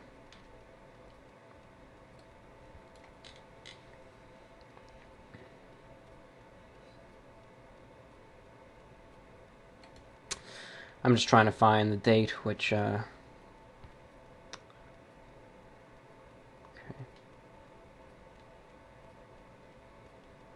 We'll begin here, and we'll work our way up.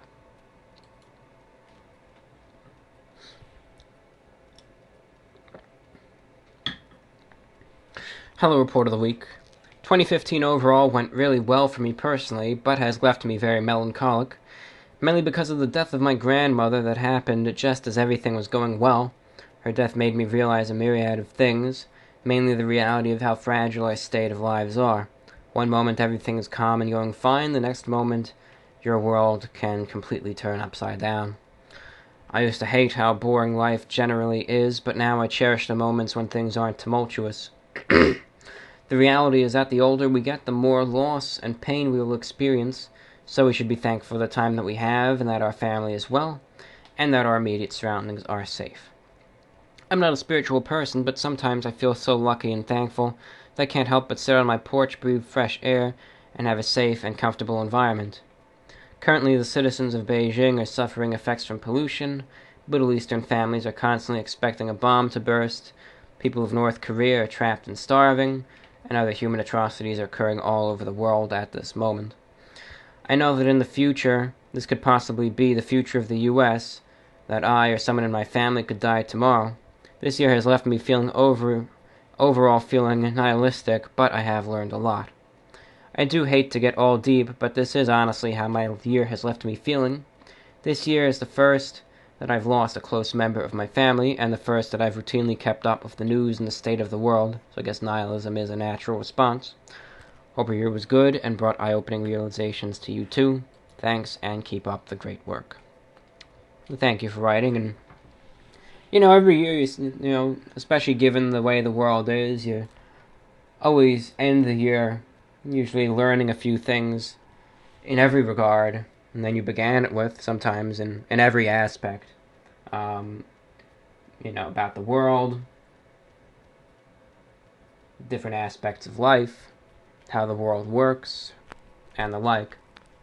And different life experiences between January and December often account for that. And you bring up a good point. You never know what's going to happen tomorrow, so make the most of what you have while it's there. It's true. And that's really what I do every single day. I always value very much everything that's close to me. Especially the people who are close to me, and I always value it very much, and I always make the very most of it each and every single day. I always make sure I cherish everything important to me in life, and I always keep my priorities straight, and everything that's important to me, as I said, I always cherish and make sure I make the very most of each and every single day. I think that's a very important thing to do. I really do. I think it is. I do indeed. Thank you for writing. Hello, Review Bra. To answer your question from VORW 108, 2015 has been a mixed bag for both me and the world. I have left school and started college, which didn't live up to my expectations and seems more like a far-left brainwashing institution than a place of education. I won't go into that, though, out of respect to your opinions and those of my fellow fans of yours, should they differ from mine. I got a job, lost a job. Many celebrities I admire have passed on, such as Christopher Lee, Lemmy, etc., and many other things for the world, For the world, this year has also been mixed. The Islamic State finally seems to be crumbling, yet is still strong. Tensions have risen between certain nations. Leaders have made both good and bad decisions. Society is as crazy as ever. My country had an election, and the Tories won somehow, considering how much people complain about them for. I don't know. Being rich, I guess. And America has an abysmal selection of candidates for their new president. Hope the year was good for you. Now a few questions for you, my dear friend. Lately you've been doing reviews from the car. From the interior it looks very nice, comfy and stylish, much like you. May I ask what type of car it is? Yeah, it's a Bugatti. And do you enjoy driving it? I do. Usually I take it a spin down the highway, take it to 120 when the cops aren't around, all that good stuff. How long have you been driving, and what are your favorite cars? I've been driving for a bit, honestly. And favorite cars, I always like classic cars myself. And there's just something so elegant about them that just no longer exists in motor vehicles today, truth be told. There is. Even those sedans from the 70s and 80s, just a completely different design, the way they function. Yeah, they were really, gas guzzling and everything, but, still, just a certain elegance to them that just doesn't exist in cars today. Thanks, keep up the excellent content, never change, from Josh. Thank you for writing, Josh, and, hope 2016 is a good year for you, too, and thank you so much for listening and regularly writing in. See what else we have here. No, that's not anything there. Here we go. Dear Report of the Week, I'm Joey, a longtime fan and first-time writer. I discovered you in the Great Pan Pizza craze of 2013. Lately I've become very familiar with the food review scene, watching many videos from Damn Drops, Joey's World Tour, your channel, and many more, and of all reviews I find yours the most captivating and informative. A close friend of mine, Joseph Spoinker, is turning 20 this month, and I too will be reaching 2 decades soon. I thought that a quarter-life crisis was a bunch of widdershins, but now I'm not sure. Don't get me wrong, I love bursting out the birthday cake and candles, but I feel as if my life is passing me by, I realize that the passage of time is something you talk about often in this show, but I feel that I need guidance. I've always felt that I would have accomplished more by this time in life. I feel myself losing a grip of some of the better parts of my life. How do I keep moving? How do I find love? How do I know that I'm doing the right thing? How do I find what I was made for, and most importantly, what would you say to my buddy Joseph on his birthday? Thanks for your time, and I've attached some fan art for you. Keep on going, from Joey. Well, first off, thank you for writing, and this piece of fan art is featured in this program. After 2 decades, one will often feel that, I'm 20 years old, and I look at myself, and then I look at Chad, and I see what he's doing in comparison to me, and I say, my God, there he is, driving, around this, with this job, these connections, doing all this stuff that I thought I'd be doing at this age. What's going on exactly? And what I would say, right, what I would say to that is, it may, at some point, to some, be a little, disconcerting to see these guys and compare yourself to them and see, my God, this guy's so much more ahead in the race than me. What am I going to do about it? What I say to that is, don't try to be someone else. Try to find your own niche. Find what you're comfortable doing, right? Find what you're comfortable doing first and foremost, okay? Get comfortable. Find a spot that you're comfortable, that you feel okay with in life. Whatever it may be, in a certain job, in a certain situation, whatever you're comfortable with. And then if you want to move from there, just do it step by step. Don't just go out and say, all right, yeah, in a month, I'm going to, get into this university, I'm going to get this job, this car, talk to this person.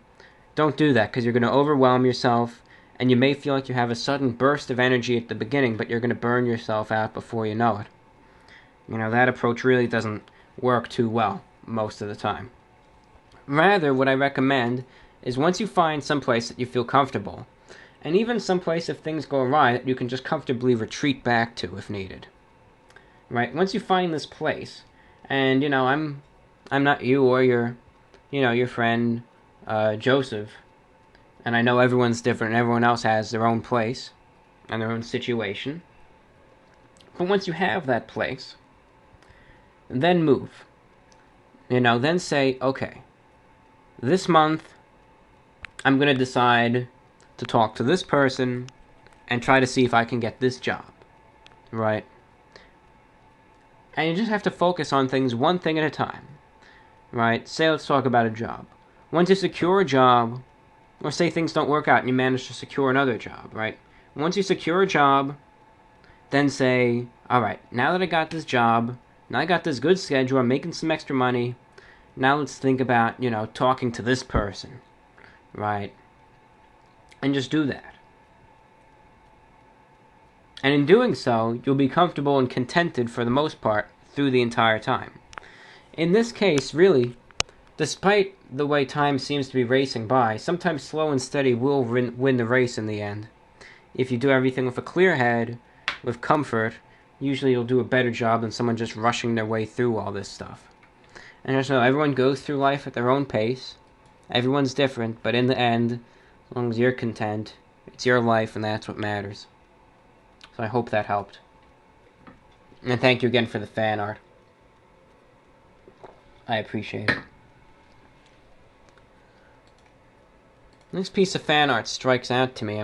Let me see if I've used it or not. I really don't think I have, but it just looks familiar to me, so that's why I don't think I did. Okay. Taking a sip of water here. I apologize for the pause.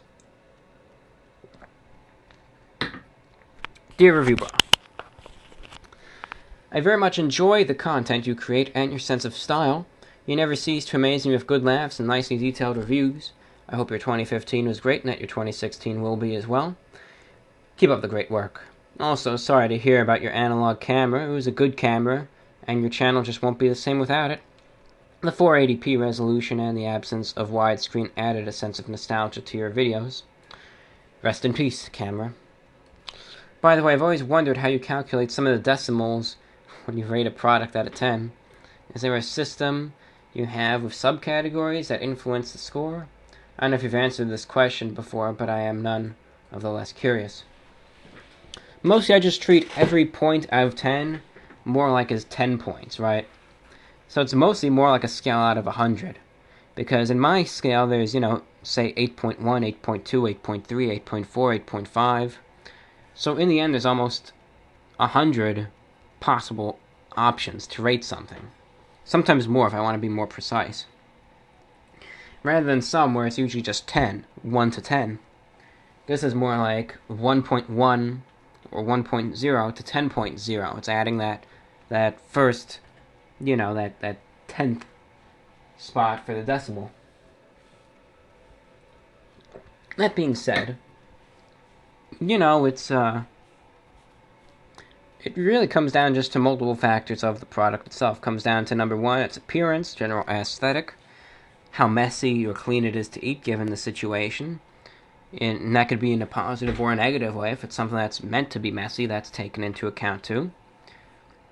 How it tastes, the grip, all of that. The price, and everything in between. And even how it affects you after it's consumed. If it's really bad, I might make a follow-up video.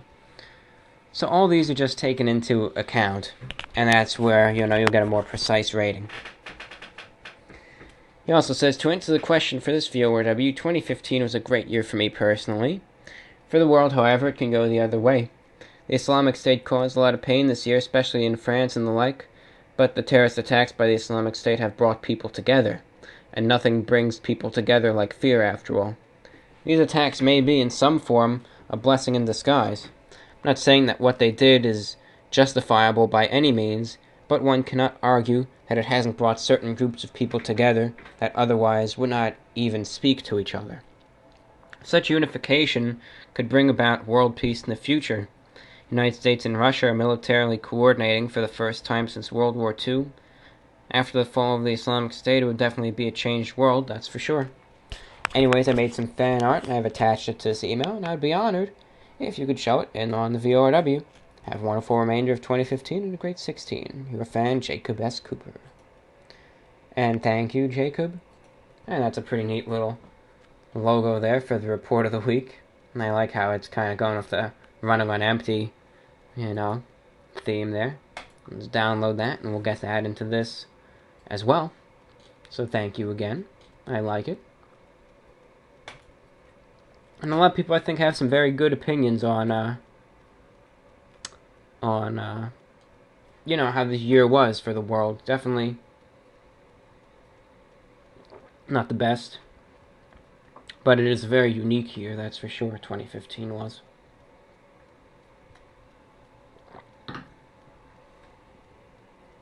Let's see. It's an advertisement. Dear Review Bra.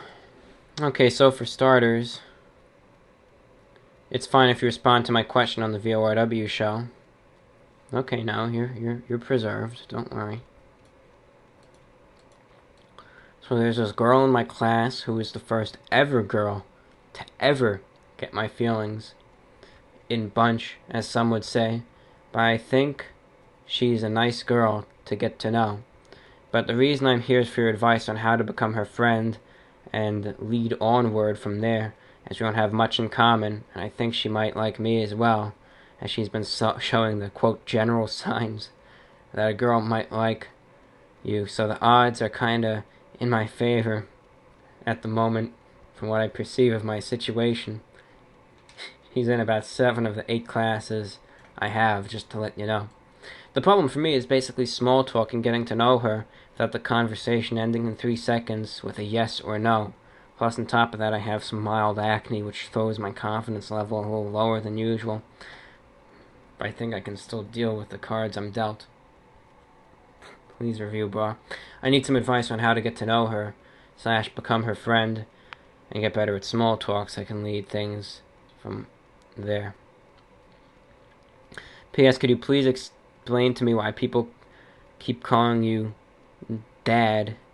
And no, that's not a good name, by the way. I don't know why people call me Dad. I guess they just...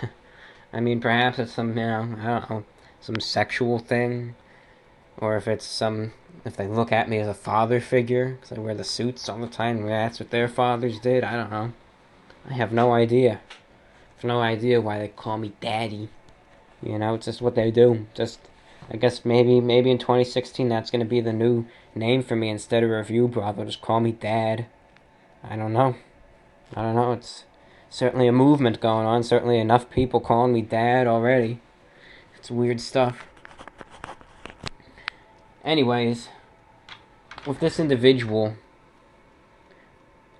just start by trying to find some sort of common ground, okay?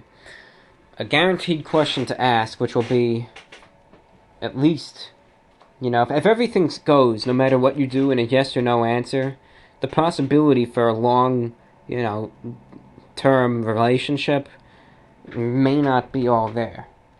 But still, if you seem like you just kind of want to give it a go no matter what. Therefore, at least one thing you should ask to try to make small talk is music. Okay, that's a question that you can't really give a yes or no answer to. And if she does, it means she probably just doesn't want to talk to you. If you say, yeah, well, what's your favorite type of music, you might say, well, if you want to just make small talk to her, say, well, what's your favorite kind of music? See if you could find some sort of common ground there. And that's a way to start it off, because if you do, that can lead to more in-depth conversation. Right. She says, yeah, well, since I was listening to some of this earlier, I can say, yeah, well, she says, yeah, I really like pop punk, right? Not that many people in 2016 would really say that, I doubt. It's not the most popular genre, but say that person says that. Say, well, I like, pop punk too. You ever hear of this group called, Neck Deep, right? That is actually a really good group, by the way. They have some good songs. Kali Ma, that's a good one, by the way. But, mention something like that, and I'll start finding common ground that you can base stuff off of. Likewise, though, you can also try to compliment her, say on her outfit, her hair, etc. In doing so, if you're able to say it, somewhat confidently, it will also have the possibility to open up doors and show that, again, if she's exhibiting the, quote, general signs that she might be interested in you, she might be more willing to talk to you from there on as well. It's kind of, in a sense, an icebreaker, right? They call it an icebreaker for a reason. There's always just some sort of ice, kind of preventing people from really doing anything. And if you break that alleged metaphorical ice, it's able to get things progressing in the way, perhaps, hopefully, both parties would like to progress.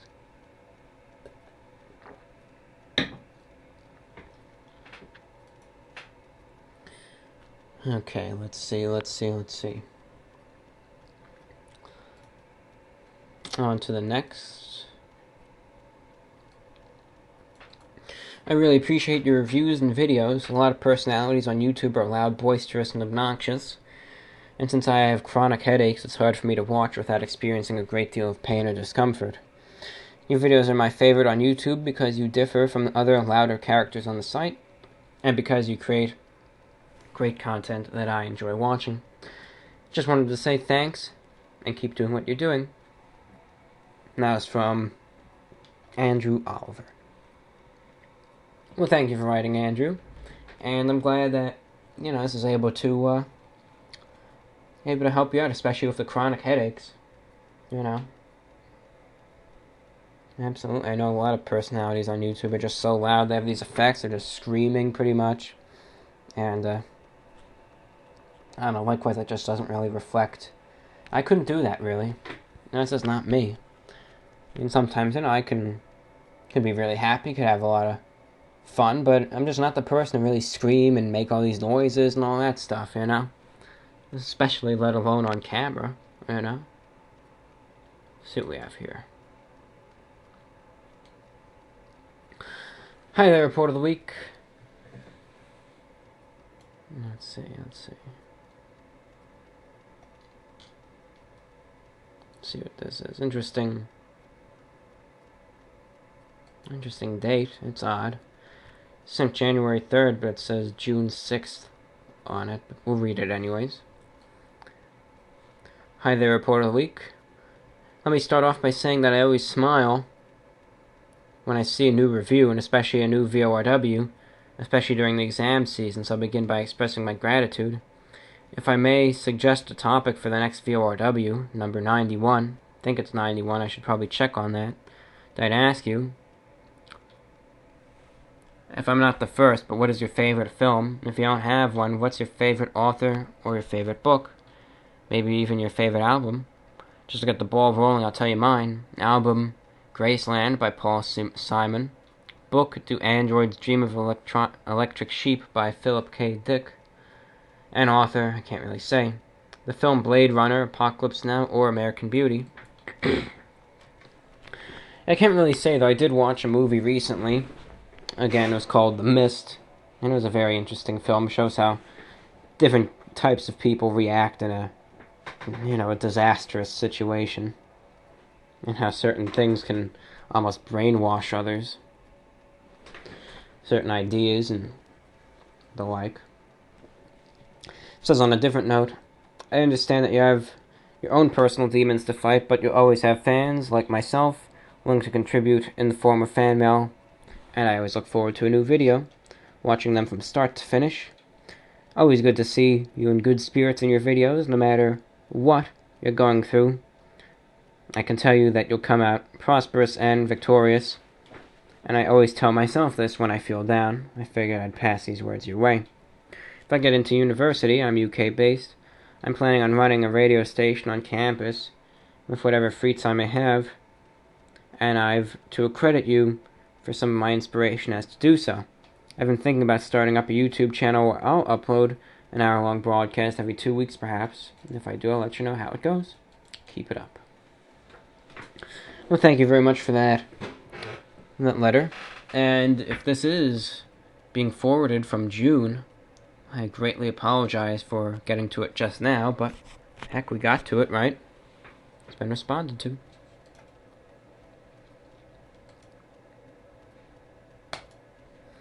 Professor Mike emailed me. Okay. On to the next.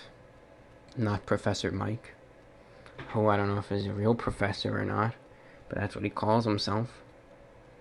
I don't know anyone by the name of that.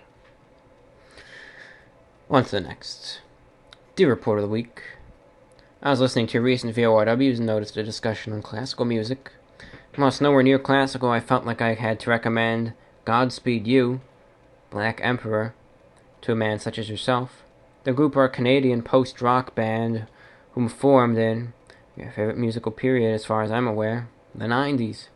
I would highly recommend their piece, Dead Flag Blues, and it is still my favorite piece of music to date. Keep up the great work. The quality really shows when I can spend 4 days in the Cairngorms of Scotland listening to nothing but the VORWs. Big ups from Joe, Derby, England. Thank you very much for writing, and definitely post-rock is some great stuff. I haven't really gotten any new suggestions of post-rock since probably 2013, but great to see another tune being mentioned, so definitely take a look at it at some point. Post-rock is always very relaxing, it could be. And thank you, of course, for writing. Progressing onward, as always, as we always are. This is going to be a long show, by the way, keep that in mind. Perhaps the longest to date, but it's uploaded in one take nonetheless. In one full segment video, you know. Okay. Let's see. Okay. Hello and Happy New Year, Review Bruh. I'm an avid listener from Canada, and this is my first time writing into the show. Just wanted to say what's up, and thanks for doing what you do. One question for you is that, do you have any bad habits or vices that we don't know about? For example, do you secretly smoke cigarettes or take an occasional tootski of cocaine? We all have our vices, no judgment here, just curious as to what the Review Bras is. Anyways, thanks for taking the time to read this. Keep on doing your thing, and do. Well,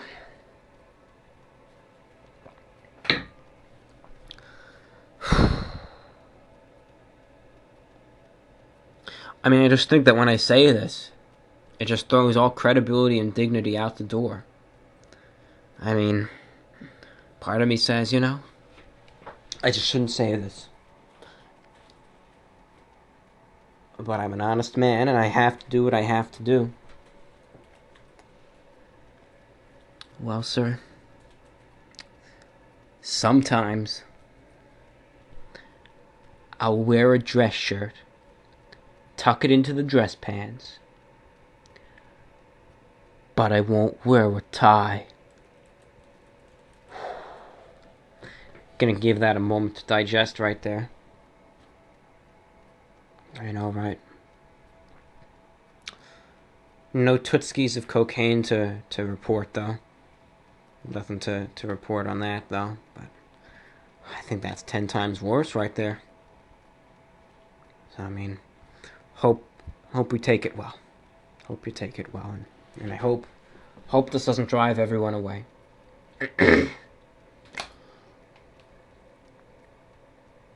I didn't specify how long, though. I could say, well, what if that's just when I'm getting dressed every day? Ooh, might have got you there. Yeah, but it doesn't matter. Review Bra still wasn't having a tie on, even for a couple seconds. Ooh. Just can't win sometimes. Dear Review Bra, my name is Chad. I'm a long-time listener, first-time caller from Canada. You ever been to Canada? If so, where'd you visit and how was it? I've been to Canada, I think 3 separate times, maybe 4. I think I've been to, maybe 5 even. I know I've been to Toronto twice. I went to the CN Tower once. Okay. Went to the Canadian side of Niagara Falls. And, Ottawa. And then on another visit, went into Canada to Quebec City, Montreal. Then drove into New Brunswick, where I went to Moncton. Then took the ferry up to Newfoundland and drove up all the way up there to where like the Vikings landed, I think, and then drove back. I think it was 4 times I've been to Canada, and it's a nice place. Nice place. Really, one of the 2 people who I talked to is actually from Canada. He's a nice guy. He's from Ontario. He says, correct me if I'm wrong, but I infer that you no longer visit R9K, perhaps because you think they're making fun of you, like other boards have in the past. This is the furthest thing from the truth, not to mention that many of the posters there poo-poo and pee-pee into bottles and buckets. How do you feel? How can you feel beneath or humiliated by people like that? You are a superstar on there, and so is Eggman to a lesser extent. Just wanted to let you know. Yeah. Might suggest a new series where you review brands of cigarettes and or chewing tobacco. I think it would be a great way to widen your audience. All in all, you are incredibly gifted, John, and I hope the best for you. Until next time, from Chad. Well, thank you for your comments, Chad. And Canada is a nice place. It is. It's the Great White North, as they call it.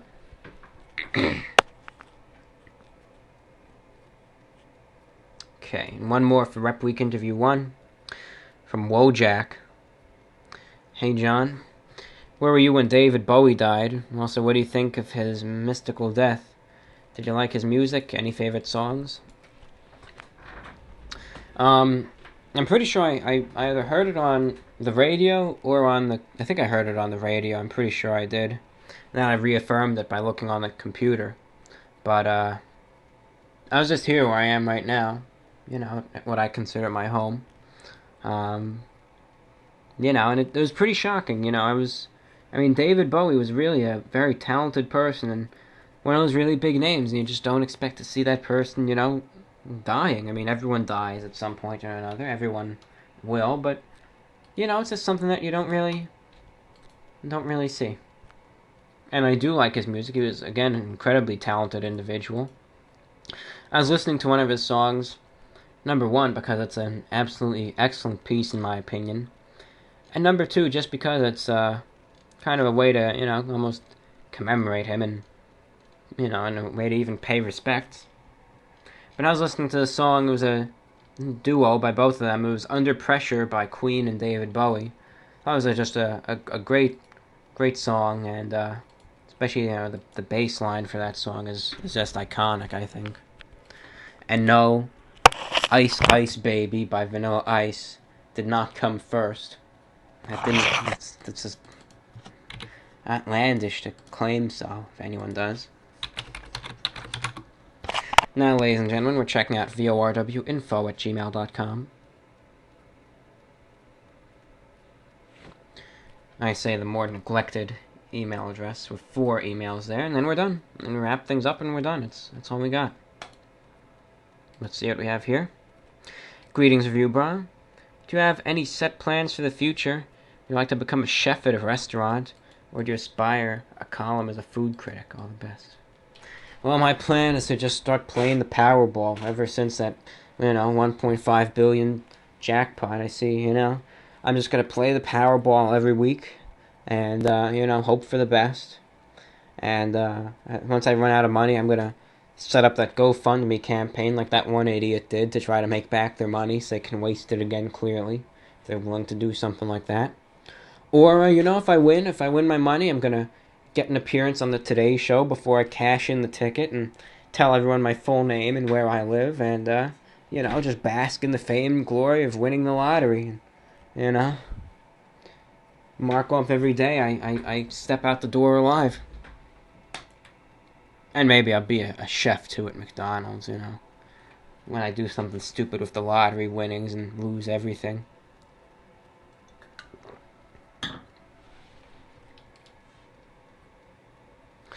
Dear Review Bra, hope this email finds you well. I apologize for not sending this through YouTube, but I've long refused to set up a proper Google account, and I cannot find myself to bring up now. I have 2 comments and questions. Firstly, I experienced panic attacks late at night, which has led to long-term insomnia, and I have found that listening to VORW and watching your reviews has been one of the only things to help with these panic attacks. I've also noticed that you sometimes struggle with your sleeping routine. What do you find helps you sleep? Really, I think, number one, it's a state of mind, okay? If you're able to sometimes get on the right train of thought, or be in a place that you feel comfortable with, you're able to fall asleep a lot faster than you are otherwise. So I try to just find a train of thought and stick to it. And usually I think of the same thing every night and it'll get me to sleep. I know back in the day, I used to sometimes I still will, I'll just pretend, even just for a day, right? I used to do this a lot more often than I do now, but sometimes still. I'll just pretend that everything is stabilized. So it's not like anything's gonna be ruined or destroyed. So everything is still functioning normally, but I imagine that I'm the only person in the world for, say, a week or so. And it's just me, no one else. And sometimes I just think about that. Just me, no one else in the world for about a week or so. And that's what I would do, being able to just take a walk down the middle of the busy highway and, just in silence. It was just I used to think about, especially a lot back in 2013, 2014 when things were rough. But it would get me to sleep, Think about what you do. Could be anything. So sometimes I think about that. Other times I just be able to close my eyes. I think maybe about shortwave sometimes. I think about if I had a lot of money or if I owned a station where I would direct the broadcasts, Anything that really eases me. And also, as I say, it also depends on just, if you feel comfortable. That's really one of the most important things, if you feel comfortable. And oftentimes, as of late, I have felt comfortable when I'm sleeping and trying to get to sleep. That really is the main factor of being able to get to sleep with ease. It really is. The person also writes, secondly, it is currently 40 degrees Celsius, or 105 degrees Fahrenheit, at my location. If you could choose any climate, what would you choose? Do you prefer a cooler or warmer climate? All the best from Jennifer. I'd prefer a cooler climate, truth be told, because I figure, with hot weather, you require lack of clothing, and you can only remove so much clothing, and if you're still hot, you're kind of screwed. Or climate control, such as air conditioning. And what happens if the air conditioning breaks? In a cooler climate, you can put on more clothing, and even if the heating breaks, you could manually light a fire. You can still keep warm around that. You can keep piling on clothing. Whereas in very hot weather, what can you do? Get a big block of ice, and then that'll melt too. And then what, So, I'd say cooler. I think it's a lot easier to deal with and manage. 2 more.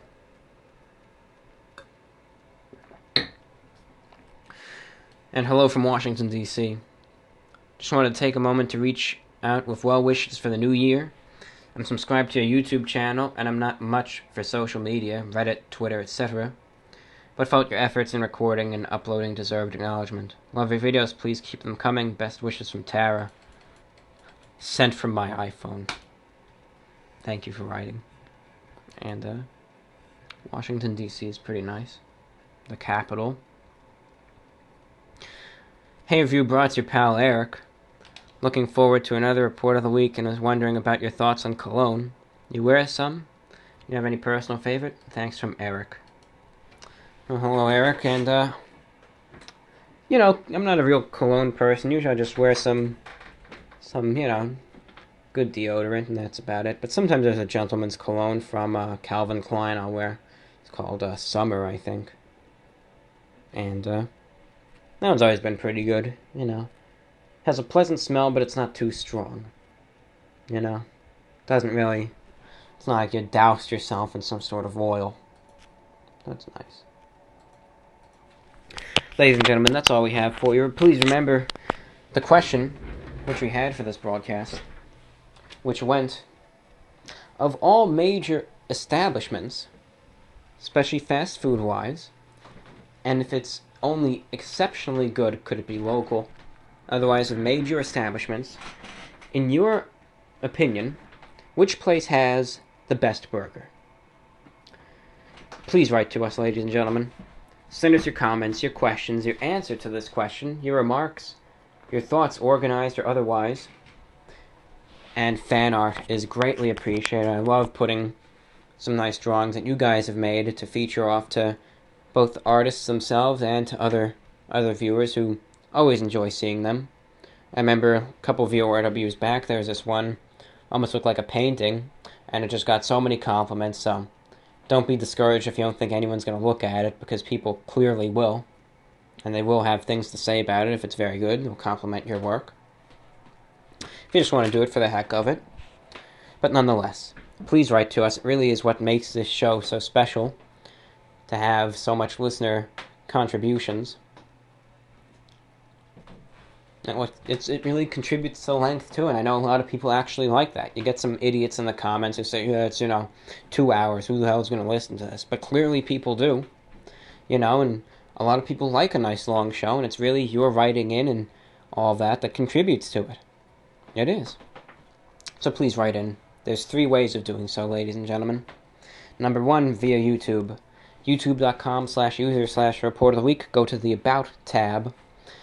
Click on Send Message, type the contents of your message, and send, if you have a YouTube account. If you prefer to go by email, repweekinterview1@gmail.com. That's REPWEEKINTERVIEW1, the number 1, no spaces between anything there, at gmail.com. Use it as email. Or VORWINFO@gmail.com. That's VORWinfo@gmail.com. Again, keep in mind, no spaces for that address either. And if you'd like to submit fan art to us via YouTube, you can send the link to the image via, just as a message, from a reputable image hosting site. Or you can send the link via email, or you can send me the raw image via YouTube, or, via Gmail, from any one of the 2 email addresses. And if you're unsure which email address works better, literally doesn't matter, whichever one's easier for you to type in. RepWeekInterview1 is the main one, but VORWinfo gets there too, and any of those addresses will get to my eyes and will be read right here on the show, where it's important. And always, if we missed your message, please let me know, and of course, it will be responded to in the next program. Thank you very much for listening. It is now 1:01 a.m. Eastern Time, January 20th, 2016.